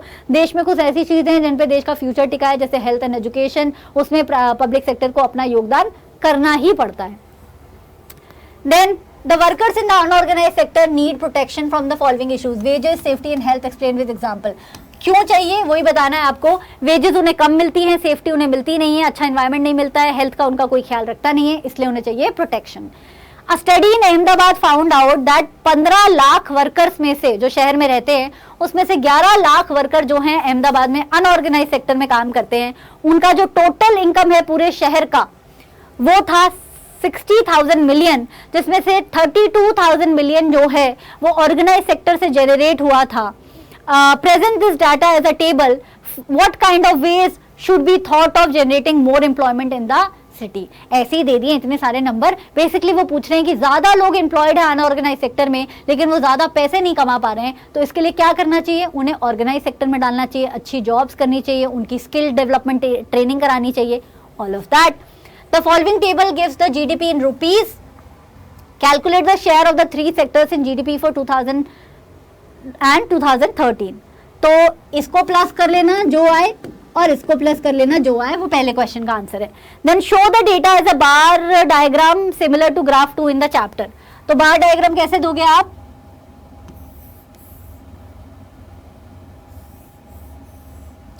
प्राइमरी हो गया,